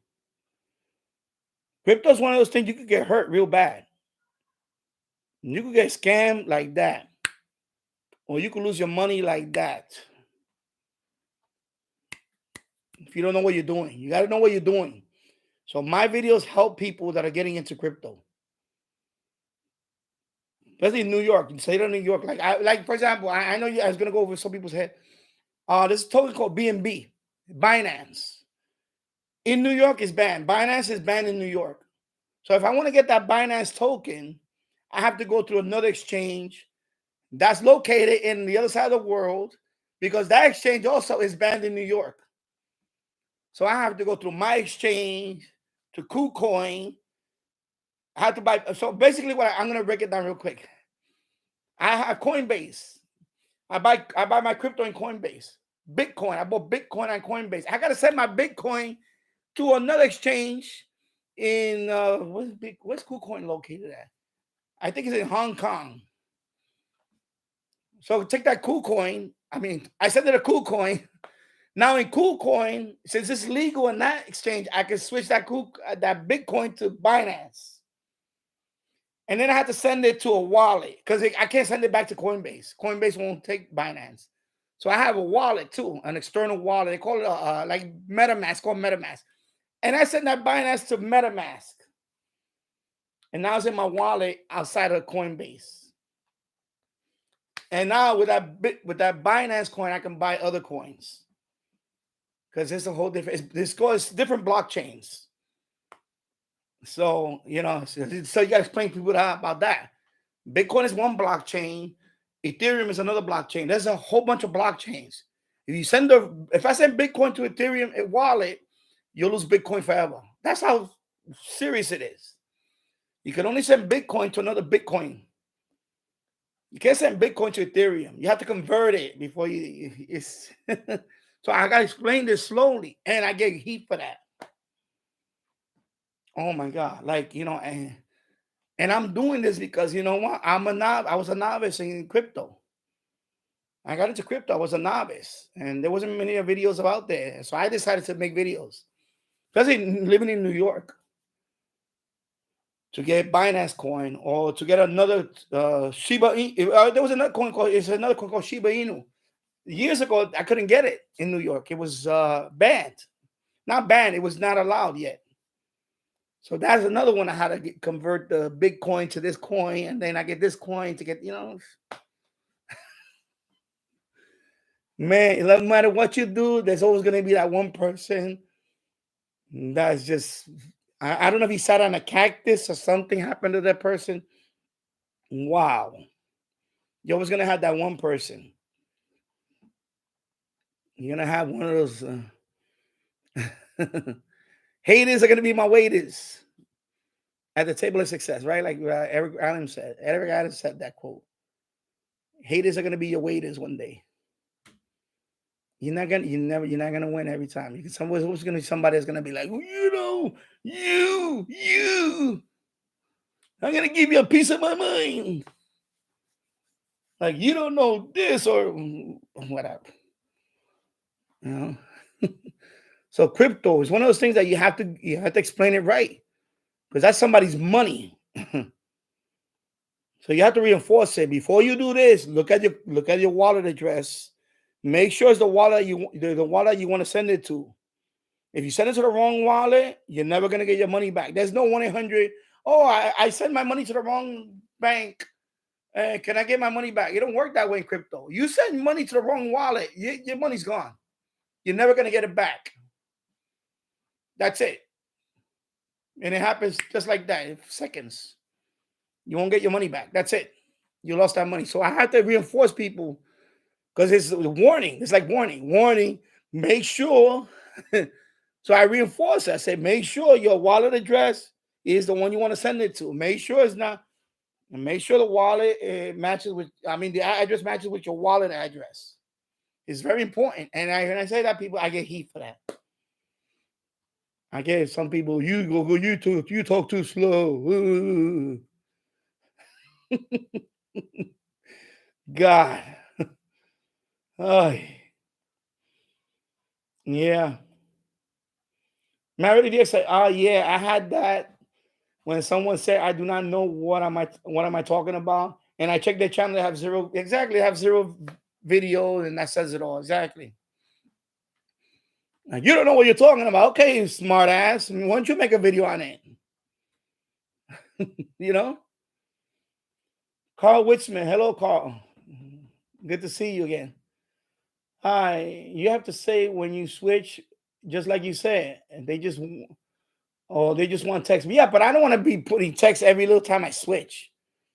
I know. I thought about that too. I could have edited the video and just put text. No, I'm gonna tell you. I'm gonna tell you anyway. He's just an idiot. The guy's an idiot. Idiot. He's just an idiot. Plain and simple. Oh, and that's a good point. How does that help the blind listener or those complainers don't care about them? And that's another thing. I didn't think about that, but thank you, Carl. You spot on. What if the person is visually impaired? Exactly. That's another good reason. Thank you, Carl, for that. Spot on, bro.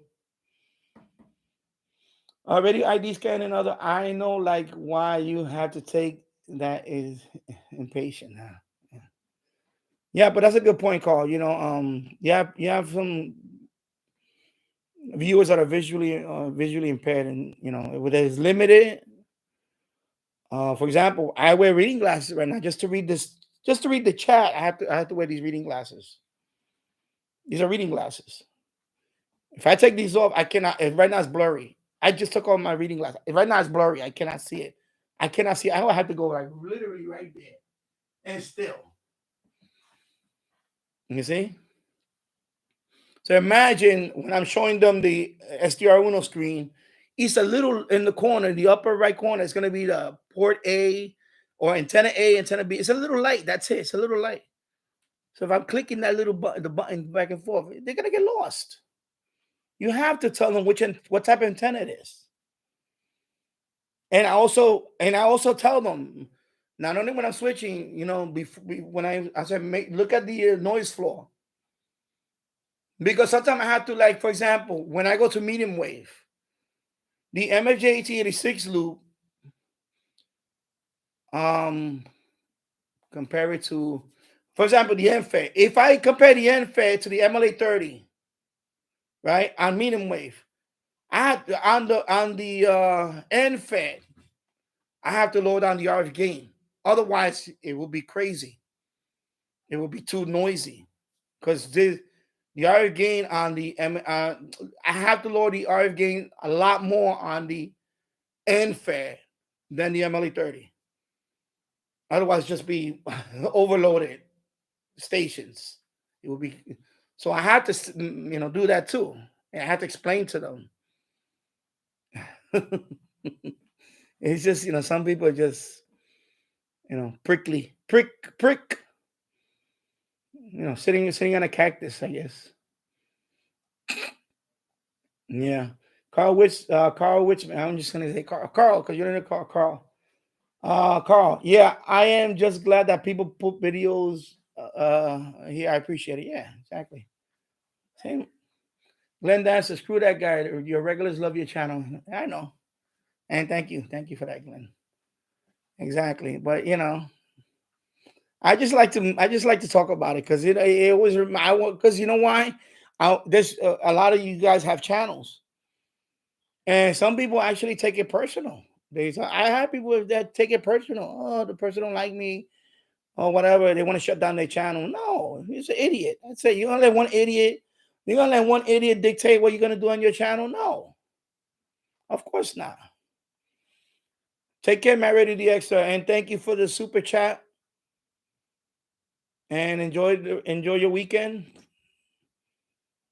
And next Saturday I'll be on Jill's channel, and next Sunday I'll be streaming next Sunday, because Jill's will be streaming next Saturday, so I'll be on the chat there. Yeah. King of the Extra, someone commented the Earth is flat on one of my FMDX videos last one. Dummy.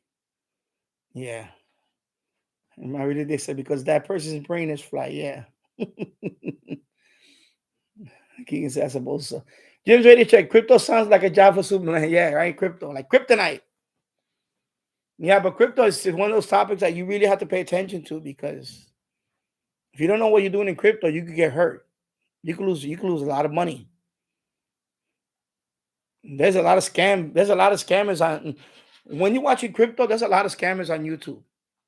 There's a lot of scammers on YouTube. Some of them shilling. I don't want to say because anyway, they're SHIT coins. Okay, I'm trying to keep it clean.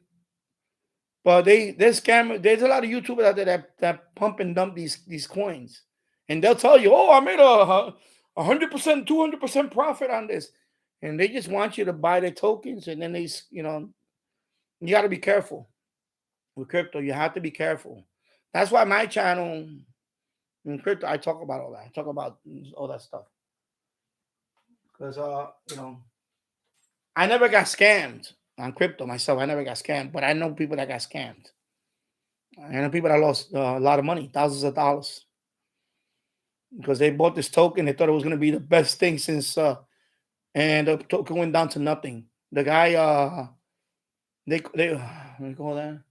Rug pull. They call that a rug pull. The guy just took all their money and left. Yeah, I seen it. I seen it happen. That's why in crypto, my channel, I talk about it on there. Danny Finance. You watch my videos, you see how I teach people in there about crypto. I need to start making videos again there. Actually, I was thinking about doing live streams there. But crypto is serious. You gotta know what you're doing in crypto. Otherwise, you're gonna get hurt. You're gonna lose a lot of money. Right now, my crypto portfolio is down like 80 something percent. It's down. The whole crypto market is really bad right now. It's down. But that's, in general. But you know what? I don't invest all my money in it. I maybe like I tell people, you're gonna invest in crypto, invest in money that you know if you lose it, it's not a big deal. Nah, don't put all your eggs in crypto. I own stocks, mutual funds, you know. I don't know. I invest. But I also have a little some I put a little something on crypto. But I know what I'm doing. If you don't know what you're doing, you're gonna get hurt. You're gonna get hurt. It's just no simple way to put it. You're gonna get hurt. And there's some people that do that. They say, "Oh, Shiba Inu is the hottest coin." Everybody, but I'm gonna give you a piece of advice to everybody. When you hear about money, the minute it says the hottest thing, it's too late. You already got it. You're already getting it too late. It's already too late. The minute it hits the mainstream media, it's already too late. The coin is way overvalued already, or the stock, or whatever. Because that means that people are gonna start dumping it. They're gonna sell. When it gets to the point where everybody starts talking about it, you're already in too late. You're not gonna make a lot of money on it. You got to get it on it early when not a lot of people know about it. But that's the trick. When you get it on it early, you got to don't put all your money in it either. Put enough that if it flops, okay, I lost $100, or I lost $50, or whatever. That's it. But if it really takes off, you know, I put $100, oh, it might turn into $1,000 or something. Yeah, that has happened. I put $100 on a token. It went up to. I can name you one token that I put $100, and it went up to $8,000. $8,000 at $100 investment. But you know what happened to that token? I should have sold it right there. They had a big announcement and all that, and the announcement turned out to be a flop. It was a disaster. This announcement, and I held on to it. I thought maybe they're gonna ride the, you know, and it went down to nothing. Because there was another thing that's happening with crypto. You have to. I said that with crypto, you have to pay fees every time you do an exchange. So that 8,000 at night, it was $8,000. It was more like 6,000. It was like, I don't want to say 8. I think it was it like? No, it wasn't. It was $200 that I put in. $200, and it went up to about 8,000. And I went greedy. That's another thing about crypto. People go greedy. Don't do that. Well, the minute you make a profit, sell some of it and put it aside. I tried to ride the whole wave on that one. And $8,000 went down to $3,000. I mean, $8,000 went down to $6,000. Like, okay, no big deal. It's gonna go back up. Then it went down to $5,000. I was like, okay, no. But remember, originally I only put $200. So, you know, but I should have sold some of it. I didn't do that. And I know people that had $500,000. I know there's one YouTuber. He had $500,000 worth of that coin, and he originally put $1,000. He put up over? No, he put like $1,500 in that token and it went into almost $500,000 in his case. And he rode that sucker. I rode that sucker, but I went too. I should have. You know, that's another thing I tell you. Always sell. You know, it's just that greed thing gets you. That's what happened to me. I say 8,000. Man, this could go up to 16. This could go up to 32. 100,000. Oh, nope. That thing tanked. It took a few over a year. It started going lower and lower, and then one day it just went boom. Now you know how much that $200 is worth? I think it's like $11. That $200 investment now. Now I lost money on that thing because I held it on too long. I think last time I checked, I can check it right now. I'll tell you right now what it's worth. Let me go to CoinGecko. I have it in there. CoinGecko. I'll tell you right now. That's why you could lose money like in a blink. Let me log into my makeshift. Well, it's not makeshift. It's actually real portfolio. It's down right now. My portfolio is down like 80 something percent on some of these tokens. Portfolio. Let's see. Portfolio. I'll tell you right now. I'm not kidding about that. I'll tell you. See, yeah. See, everything I'm red except for that coin in particular. Is all the way at the bottom. It just tanked. It tanked, bro. When I tell you it tanked, it tanked. Oh my God, I can't even see what it is. Is it here? Oh my God, where is it at? I'm trying to find it. I think I might have removed it already. Yeah, I think I removed it. But I could tell you it's on my actually it's in my wallet. It's not here. It's in my wallet. When I go to my wallet, I could right here. I have it right here. My wallet. Trust wallet. Here we go. Trust wallet. I'm telling you, man, you could get hurt, man. Trust wallet. Where's my trust wallet? Right here. Trust wallet. This is called trust wallet. Okay. And do the fingerprint thing. Bam. Okay. No, I don't want to update. Where's the coin at? Where's the coin? Oh my God, where's the coin? Where the hell's the coin? Oh, the symbol change. Okay. No, it's not. I don't have it here either. Oh my God, I thought I had it here. Anyway, it's like $10. That's how much I have of it now. It's worth $10. It was like 1 billion tokens. I had like 1.5 billion tokens of that. And it was, at that one time it was worth about almost $8,000. It was about $8,000. It went down to nothing now. It's like $11 or something like that. I forget. I checked it the other day. I had to go in my wallet. It's not in this wallet. It's in my MetaMask wallet. I have it there. I didn't add the token here. Is that serious? Crypto is really serious. It's serious. Even Bitcoin. What's the price of Bitcoin right now? Say right now. One Bitcoin is worth $27,000, right? $27,000 for one Bitcoin. When I got in on Bitcoin, I got in on it when it was a lot higher. It was at $60,000 when I got in. When I first bought some Bitcoin, it was already at 50,000, 40,000. It kept going up. So right now it's at 27,000. So all my Bitcoin. So right now I have about $1,000 worth of Bitcoin. That's what I want you to have now. I got about. Let me see right now. I can show you right here. I can show you. And that's how much of Bitcoin I have right now. It's about $1,000. Actually, I have more than that, but that's what I have there. $1,061 and change of Bitcoin.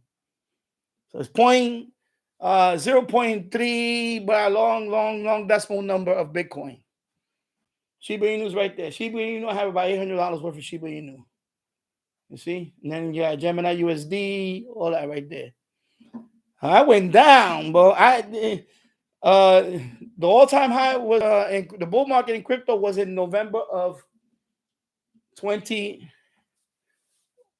not last November, 2021. That portfolio right now is $3,400, right? I'll show you. I'm being transparent here, bro.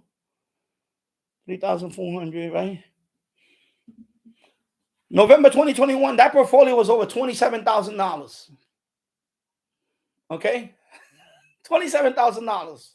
That portfolio right there. That's one portfolio I have. I have some on Gemini. I have some there, and then I have some on Coinbase. But this is the wallet. One of my wallets. I have a couple of wallets, but this is one of my wallets, and the wallet that I use the most. Now, at one time, that was at $27,000. That portfolio right there. Now it's $3,400. I'm down totally. Well, it says here 63%. I'm down. I'm actually down lower than that. I'm actually probably 70%. Crypto is real. It's real. You can make money in crypto, but you got to know when to get out. Right now I'm holding these on because if I sell it now, if I sell it now, it's at a loss. So to me, this is like gambling in a way. It's gonna go back up. When it goes back up, I'm gonna write it again, but this time I'm gonna sell. I'm gonna make some of that profit. I'm gonna sell. Boom. I can't sell it 300. I'll sell it. It's gonna go back up. The reason why it's not, a lot of factors. One right now is the country. Remember, same thing with the stock market. Right now, the economy, people say the economy is okay. It's not that okay now. We have high inflation now. Interest rate went up. Every time the interest rate goes up, it affects all of this. Remember that. Now, 40 seconds for the ad. Should I keep? I'm going to wait till the ad, and I'm going to tell you a thing real quick about it, and then I'll wrap it up. Let me wait for the ad. Let me drink some water.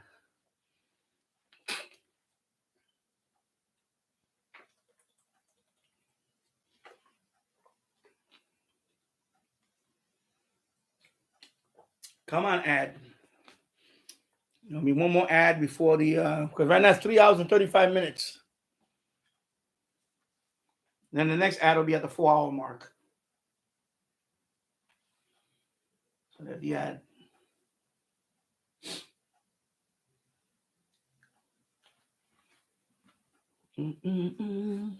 Okay, add, and then skip.